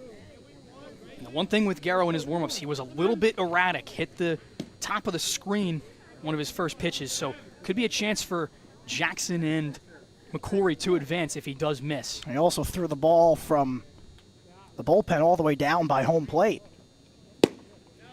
But he's accurate there at 87 miles per hour. Inside corner, right at the knees. And now McCollum's down 1-2, but it's a good 2-strike hitter. You can't count him out of the at-bat. It's up to Garrow to make a pitch.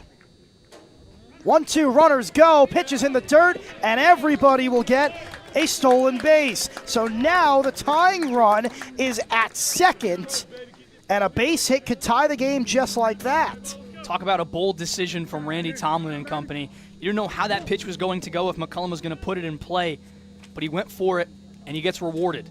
Now you have 2 men in scoring position for a guy that's made solid contact and had great at-bats all day. You need a base hit here.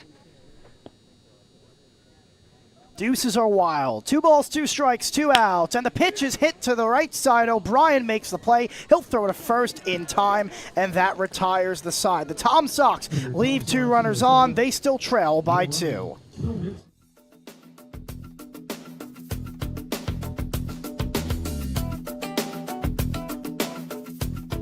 Want to support the Tom Sox? We offer many tiers of sponsorships with numerous benefits. Head to tomsox.org/sponsors to learn more about how you can become a valued partner today. Become a host family today. Host families provide players with a home away from home while building connections that go beyond baseball. Discover the lasting impact that host families have on the team and our community at tomsox.org/host-families. Contribute to Charlottesville Community Baseball today. As a 501c3 nonprofit organization, your support helps the Charlottesville Tom Sox create unforgettable memories and develop baseball's future stars right here in Central Virginia. Visit tomsox.org/donate to see how your gift makes a difference. Don't miss a single moment of Tom Sox baseball. Check out tomsox.org/schedule to see when the team is back in action.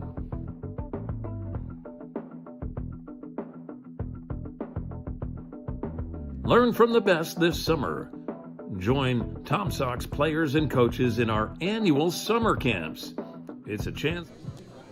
Welcome back. The Tom Sox trail by 2. We're getting into the witching hour. It's the top of the 8th, and the hourglass on the Tom Sox is running out of time. But a good 8th inning could easily spark some confidence, some morale, and some good hits. But you got to get through the top of the 8th first. To lead things off, it's going to be Elijah Williams for the Harrisonburg Turks. He's 0 for 3 tonight. He got on base the first inning with an E6. Aside from that, he's been kept off. Luke, I mean, it goes without saying, but how imperative is it here for Mancini to have a 1-2-3 inning compared to allowing a little bit of traffic as someone's phone fell off the top of the fencing? I believe that was Anthony Mancini's father who is recording every at-bat for his son. Very animated, and you love to see that. Love from it. Parents showing their support to their son. He's clearly invested, and it is really cool to see. 1-1. Is a ball on the outer half of the plate. Fans disagree. But how imperative is it, especially after, they had some base chaos on the last at-bat. They weren't able to string some hits together, but how imperative is it to have a 1-2-3 inning? Well, you want to get the bats back up. That's the end-all, be-all of it. Swing and a miss there. But to have the momentum that you had where you're able to get 2 runners on, have McCollum up the plate, you could feel the ballpark get into the game. You want to try and replicate that. So get your hitters back up to the plate and try and get that momentum back on your side. When the ballpark gets into it, that's when good things can happen. The 2-2 from Mancini. Just low. Now the count runs full. It'll be Williams, Greenhouse, then Perez. Spellman is in the hole.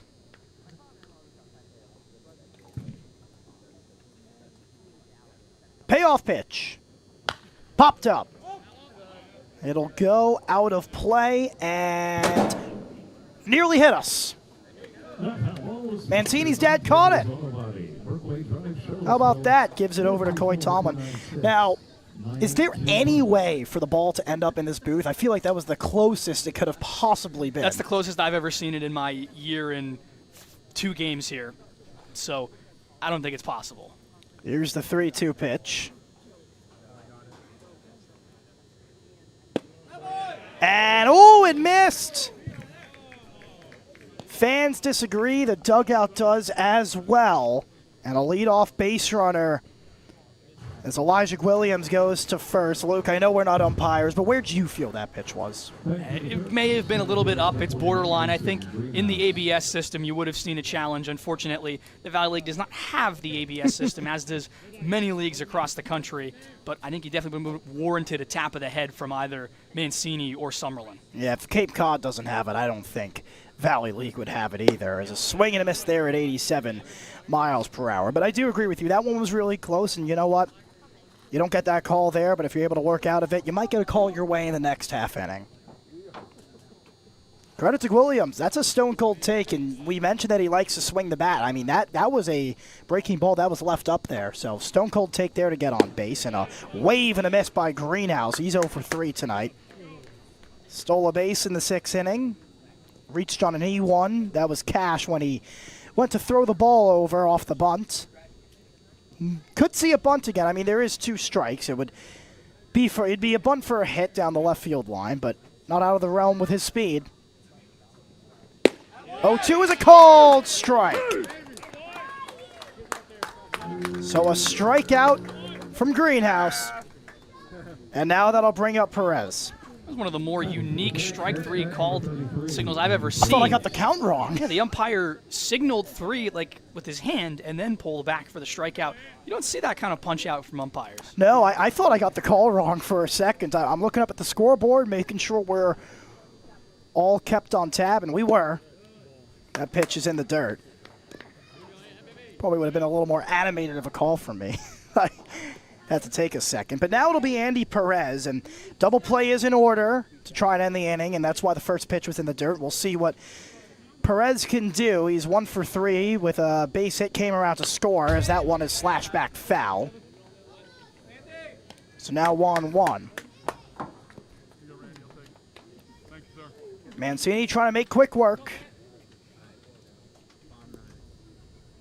Credit to his dad, he's been moving around based on the handness of the batter to try and film him. So now with a righty at the plate, he's moved to the right side. Making sure to get all the good angles. The 1-1. It's hit to the right side. That'll get through for a base hit. Williams will put the brakes on. And that'll be a one-out single for Perez, as he was able to kind of cue shot that to the right side, not hit all that sharply, Luke. Yeah, well, McCory was shaded back up the middle, obviously looking for the double play, and it was just a bit of an unlucky piece of hitting there for the Tom Sox. Lucky piece of hitting, however, for Perez, who was able to fight that off the hands and find a hole. Now it gives Spellman, who's looked good in this game, an opportunity to add on to the Harrisonburg lead, which is what you need. 2 singles for Connor Spellman, as he's 2 for 3. Those came in the 2nd and the 4th inning. That one misses. Ironically, Spellman has appeared in that bat in every inning that is an even number. So is Andy Perez. Here's the 1-0 with runners at first and second. A 1 sent in the air to right field. Landsness and Crater coming over. Crater was called off by Landsness. He makes the catch. And no movement from the base runners, so an F9 on the scorecard. And now that'll bring up Ryan Gocio.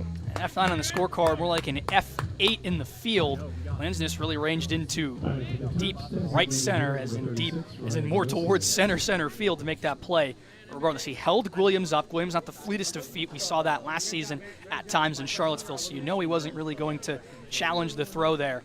This is a big spot for Mancini. He can get Charlottesville through this game with 2 pitchers, potentially, if they were to go on to lose this game, only using 2 arms. There is someone getting loose in the Charlottesville pen. For the Tom Sox to only go through 2 arms would be very helpful. 0 for 2 tonight is Gocio.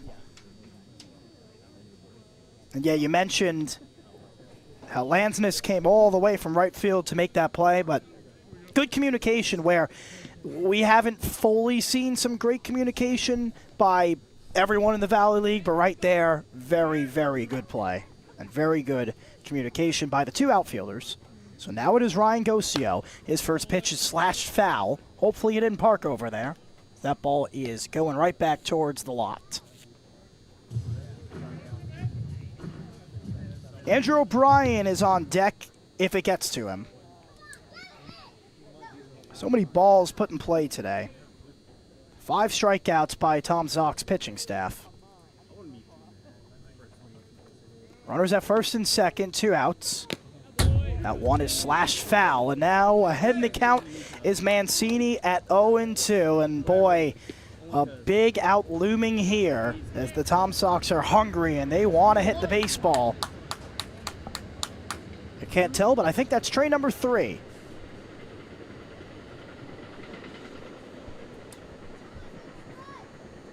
Here's the 0-2.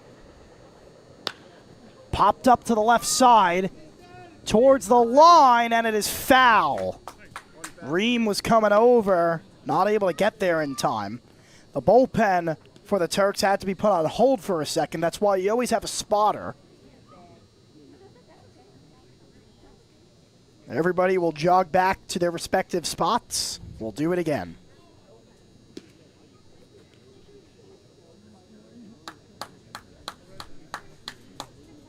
Tom Sox bullpen is working, so is the Turks.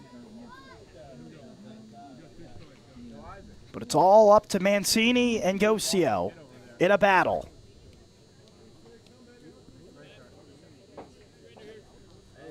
The 0-2 with 2 outs. First and second are the runners.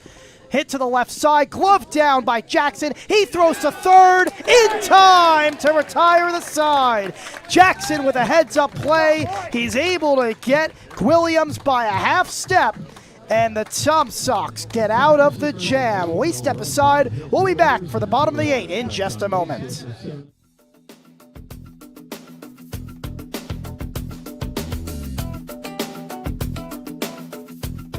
Want to support the Tom Sox? We offer many tiers of sponsorships with numerous benefits. Head to tomsox.org/sponsors to learn more about how you can become a valued partner today. Become a host family today. Host families provide players with a home away from home while building connections that go beyond baseball. Discover the lasting impact that host families have on the team and our community at tomsox.org/host-families.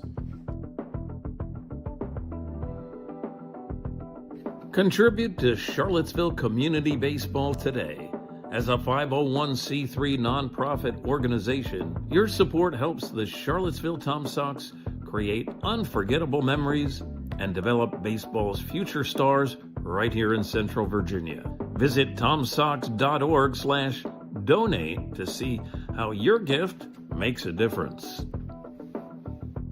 Don't miss a single moment of Tom Sox baseball. Check out tomsox.org/schedule to see when the team. A monumental inning coming up for the Tom Sox. Cardone, Craddock, and Summerlin. Tom Sox down by 2, 0-5 on the season. It's a must-win game. It's very early in the season, but it is a must-win game. Luke, what's the mental approach here? There's been few chances for Charlottesville to be in this spot. I think the simple answer to that question is don't let the moment get too big. Realize this is a sport you've been playing your entire life, and there was multiple team meetings held before the game today. Try and get everything back on track. See, the play has been much improved into past games. This is a spot where you can fix things just like the Harrisonburg game was last year for Charlottesville, a monumental turning around point that went from a 3-9 stretch with a 4-game losing streak to an 8-2 run over the next 10 games. The 1-0 is a cold strike. 0 for 3 is Ben Cardone. Put the ball in play all 3 times, all in the air. 2 flyouts and a pop-out. That one is outside.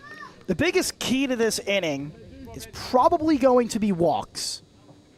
Unless the Tom Sox can string something together hit-wise, they're going to have to be disciplined. 2-1. Popped up. Coming on over is Miranda, the third baseman. He makes the catch, 1 out.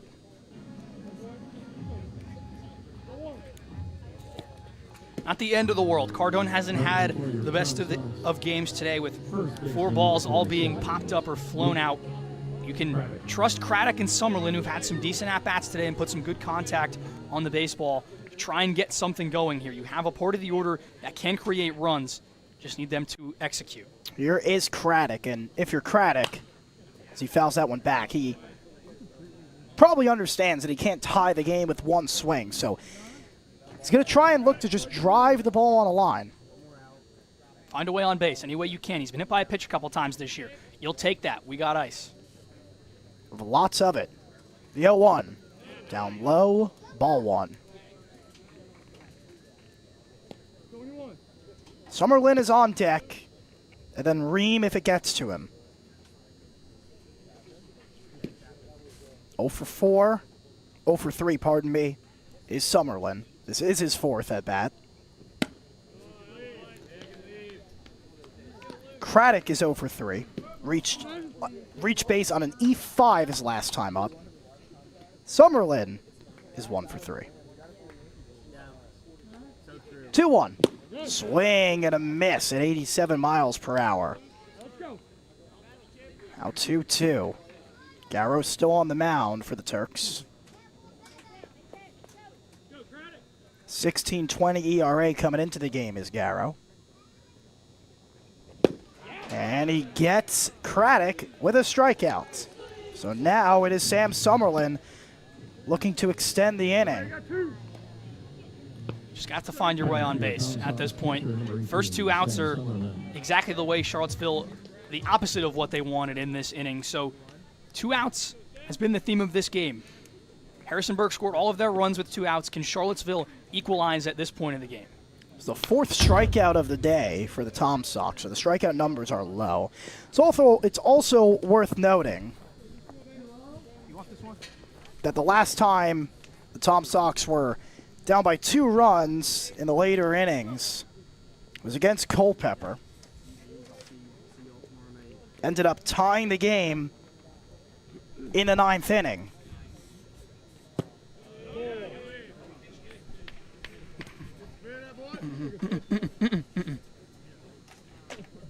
I think we have some rumbling coming up as Chase Jackson is not on deck. Luke was trying to signal it over to make sure everybody is kept in check here. And the 1-1 pitch is a swing and a miss, now 1-2.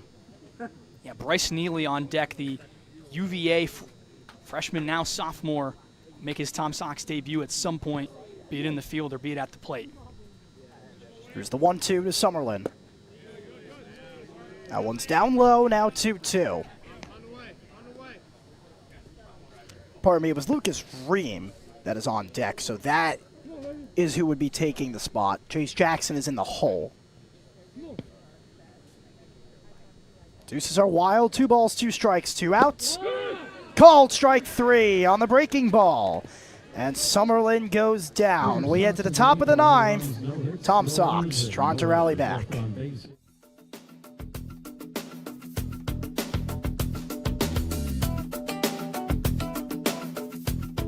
Want to support the Tom Sox? We offer many tiers of sponsorships with numerous benefits. Head to tomsox.org/sponsors to learn more about how you can become a valued partner today. Become a host family today. Host families provide players with a home away from home while building connections that go beyond baseball.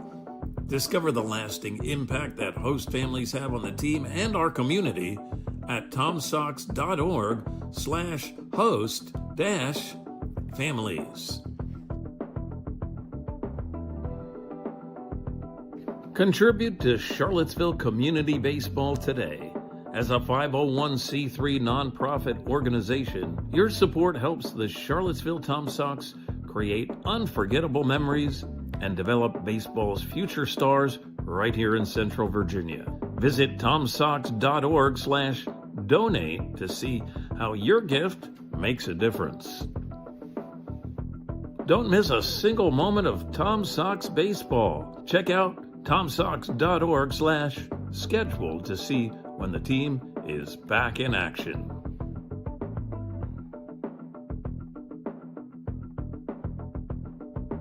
Learn from the best this summer. Join Tom Sox players and coaches in our annual summer camps. It's a chance for kids ages 6 to 12 to learn from the past, present, and future of baseball. Find more information and sign up at tomsox.org/summercamp.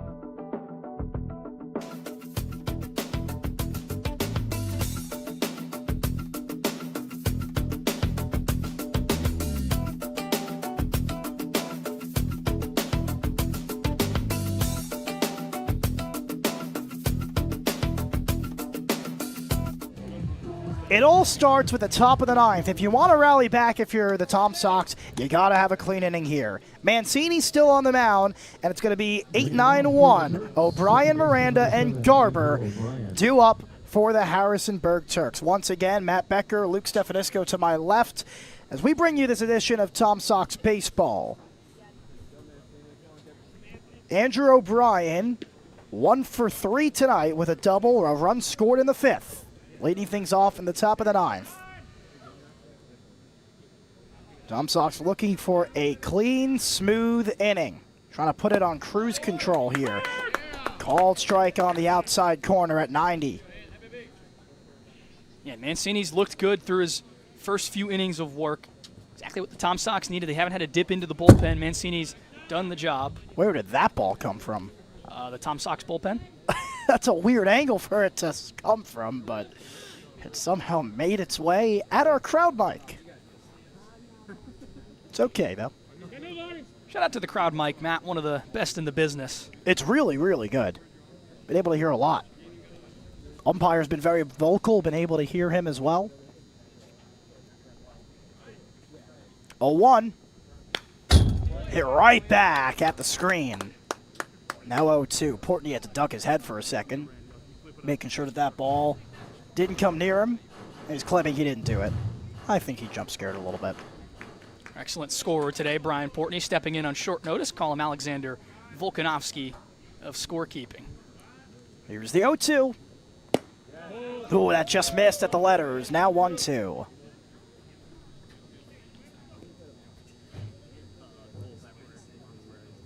Shout out to our amazing Tom Sox broadcast team, Matt Becker, Luke Stefanisco, Brian Portney, Landon Weaver, and Ben Rikosh. Rikosh. There you go. Said it wrong. Love you, Ben. That pitch is hit in the air to center field. Crater's going back. He makes the catch. 1 out. It's a loud out, but still, it's an out. At this point in the game, that's all you can ask for. You want to get through this inning.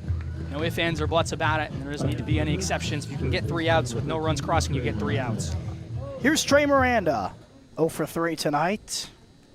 Still no substitutions for the Harrisonburg Turks. What is important to note is that Neely did move into left field to start the inning. So he is due up in the spot of Ream to lead things off. From the University of Virginia, located in Charlottesville, Virginia. 0-1 is waved on and missed.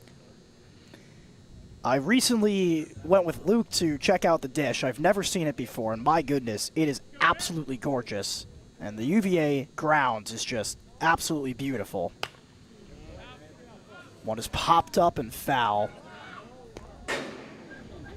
I'm at a beautiful place to catch a ball game. Certainly was hoping the Cavaliers could make a regional and I'd be able to stop by the dish and catch a regional game. The Cavs did make a regional, but they didn't host, and they fell in the Hattiesburg regional to Jacksonville State in both games. The 0-2 with 1 out. Ball outside. Very vocal from the umpire, and credit to the crowd, Mike. You're able to hear it. We are very spoiled, me and Luke, who go to Penn State along with Portney, with Medler Field, LeBron Park, but the dish is just absolutely gorgeous. The 1-2. Just up high. Now 2-2. Don't want to lose Miranda here, especially at the bottom of the order. Had him down 0-2, 2 very tight pitches. Just want to bring it a little bit closer to the zone, try and get that call. I think Mancini's earned enough from the umpire to get a call if it's close to the strike zone. Here is the 2-2. Mancini kicks and fires. Breaking ball is swung on and missed. Strike 3. Miranda goes down for the second time tonight. That's his second strikeout of the game. He's 0 for 4, and now that brings up Garber for the 5th time around the order. He's 0 for 4 as well. And Mancini hasn't had to dip into his bag of pitches that much. The fastball's been working, but that one a beautiful breaking ball. Got Miranda thinking he was going to go fastball again and dropped in the old hammer and got him to swing through it. There's the breaking ball again that has such great movement. Missed for a ball, 1-0. Tom Sox will have Neely, Jackson, and Crater. We'll see if they also decide to make a move with Jackson, but right now he's standing at shortstop ready to go. That one is low, now 2-0.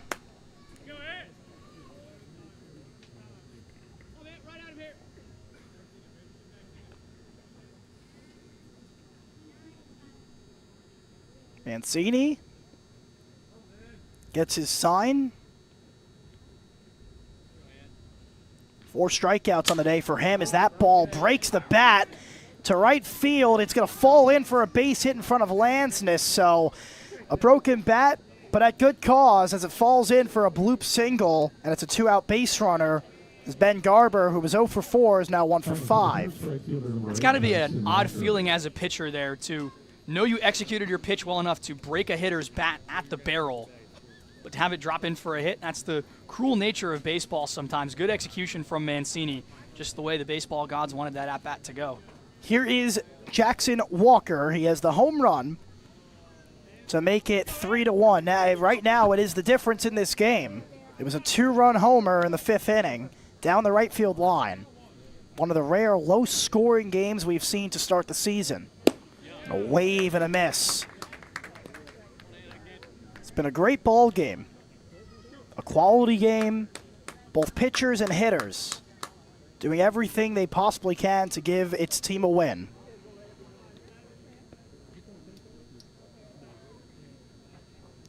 Garber's at first. He takes his lead. 0-1. He steals. Pitches a ball. The throw to second is into center field. It was not handled cleanly by Jackson, and that'll put a runner at third. So it'll be a stolen bag and then an E6 on the advancement. We'll see if they give it an E2 or E6. Nonetheless, a runner at third.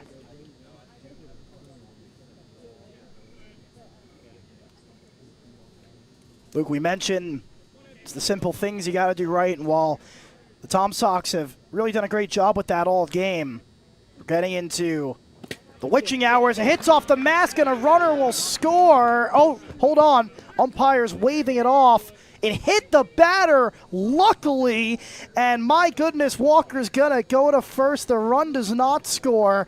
A lucky break for the Tom Sox, and a great call by the umpire to notice that it hit Walker. A blessing in disguise. Yeah, I mean, that is one of the luckiest breaks you can get for Charlottesville, though it doesn't exactly give you much relief, as you've got Williams, who's put bat to ball with hard contact, hasn't found the green grass he did it as a Tom Sock just yet. He's experienced playing in this field, and he can conquer that right field fence with one swing. Got to be careful if you're Mancini. 0 for 3 tonight. He walked his last time up. And he waves at that one, fouls it straight back. Just missed it. Well, Luke, what we were talking about is the simple things, and the Tom Sox seem to do that right most of the game, but we're getting into the later hours. Players are tired, and unfortunately, you just can't let up at this moment. Now, this is a spot. You're still in this game. You have the chance. You've got to continue to execute. The 0-1. Popped up and out of play. Unfortunately for the Tom Sox, that one goes straight back. But now it's an 0-2 count to Williams. You got to go off speed or a breaking ball here. Williams is a good fastball hitter. You try to challenge him. 9 times out of 10, he's going to win the battle with a fastball. You can go breaking ball. You can get him looking likely, or even get him swinging through it and get out of this inning. The 0-2. Runner goes. It's hit in the air to deep left field. Neely is there. He makes the catch. That retires the side. A lucky break for the Charlottesville Tom Sox, and they look to rally back from down 2 in the bottom of the 9th. Don't go anywhere.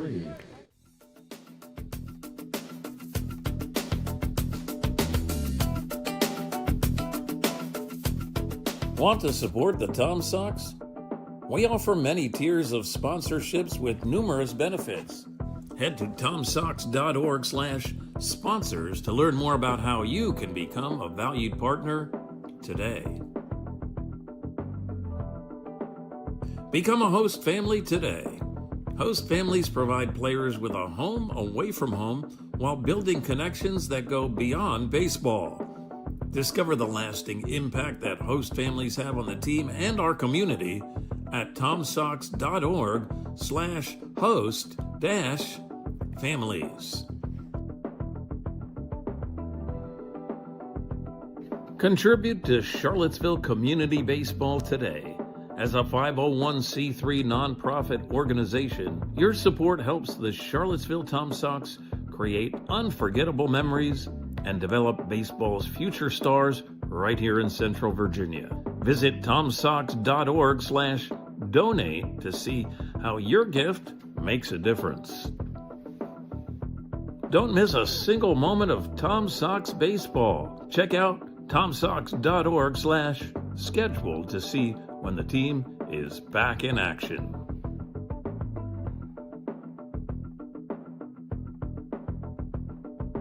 Learn from the best this summer. Join Tom Sox players and coaches in our annual summer camps. It's a chance for kids ages 6 to 12 to learn from the past, present, and future of baseball. Find more information and sign up at tomsox.org/summercamp.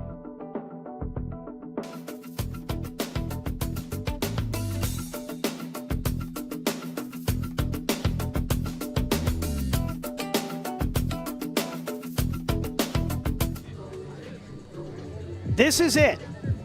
0-5 are the Tom Sox, looking for a win, but they need to get 2 to tie and 3 to win. Bryce Neely will step to the plate, while it'll be Zane Starling, the closer for the Turks. Luke, what do you have on Starling? Zane Starling is the closer for Harrisonburg. He's pitched in 3 innings in the early season across 2 appearances. He picked up a save already on this season.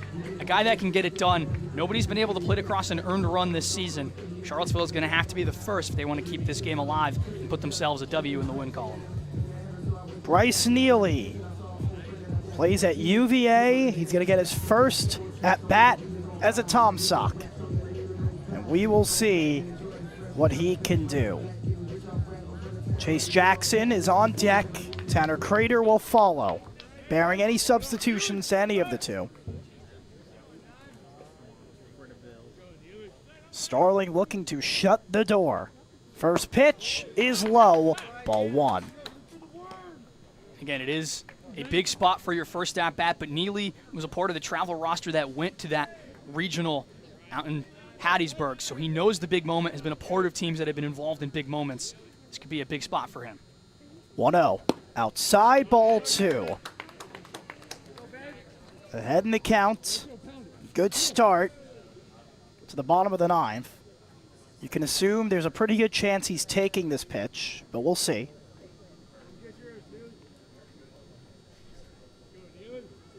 Tom Sox down by 2. A breaking ball bends in for a strike. Boy, that had some nasty movement, Luke. That was a nice pitch. Certainly easy to see why Starling's been so effective. Looked like a Nolan McLean slider.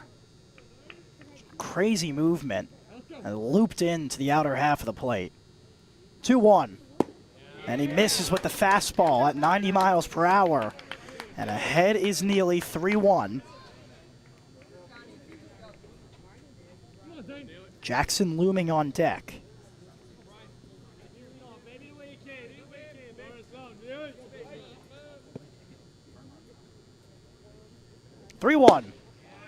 Called strike at the knees, 81 miles per hour. Now the count is full.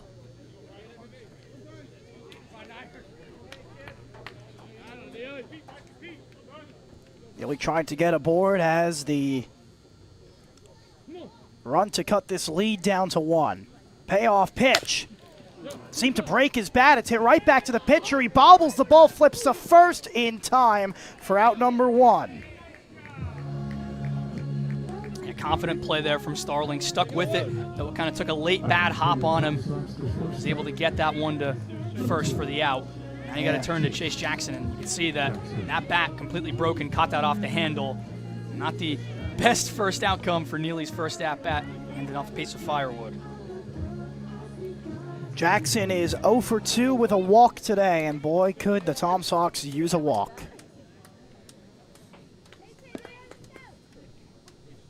The first pitch from Starling. Squares to bunt, gets it down beautifully. Darting to first is Jackson. The throw is in time. A gutsy play call by the Tom Sox, not in their favor. Another 1-3 putout. And I like the idea of challenging Starling, who clearly had an issue fielding the last ground ball, but Jackson bunted that one a little too powerful. Didn't really challenge Starling in the way that Neely's tapper did. And now you just got to try and get runners on any way you can with 2 down. 0-6 looms on the hands of Tanner Crater. He's been great today, 2 for 4. First pitch is a called strike.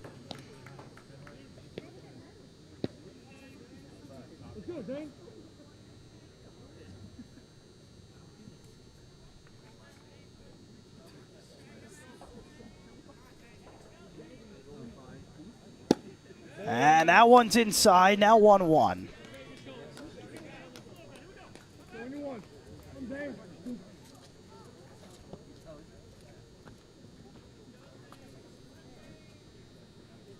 Xavier McCory is on deck if it gets to him.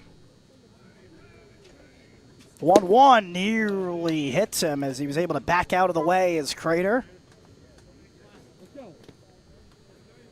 Just want to keep the line moving. 3 lefties will have the advantage against the righty and Starling, so if you can get yourself into a good spot to score, that's all you need to do. Help the guy behind you you can trust. 2-1 is high, 3-1. Starling is in danger of putting the go-ahead run at the plate. 1 pitch away from doing that. Also 1 pitch away from ending this game. The 3-1 to Crater. Swung on and foul tipped out of the mitt, and now the Tom Sox are down to its final strike. It'll be a payoff pitch from Starling. And 0-6. All in the hands of Crater for the moment.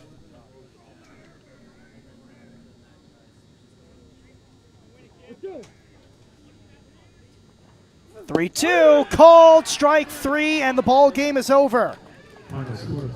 The Tom Sox continue to falter as they start the season 0-6. It's a 3-1 victory for the Turks. And for Cash, who had an excellent game, he'll get the loss as the Tom Sox fall to defeat 3-1. Yeah, and it was just too little too late for Charlottesville. There were certainly moments throughout the game where they threatened. Go back to the 3rd inning where they very well could have scored. Tanner Crater had the 1-out double, and then Charlottesville went P6 and 6-3 to end the inning. There were multiple times they had runners in scoring position and couldn't convert. They missed out on the opportunities, but they got the pitching that they have so desperately needed in the early stretch of this season. There are some positives to take away, albeit the 0-6 number does look gaudy when you look at it on the schedule. And unfortunately, it's a shortened season, so last year, Tom Sox going 3-9 ended up making the championship, able to get into the playoffs. Only 4 teams make the playoffs. It was a little bit easier as there was less ground to make up with more games, but now with there being less games, it's a whole different story. But the bright side is they'll play again tomorrow in Culpeper. It's another division opponent, and the Tom Sox will look to finally get its first win and try and string something together. If they can get a winning streak here, Luke, maybe get 3 or 4 games. Hey, 4-6 doesn't look that bad. A lot of teams are probably going to go 4-6.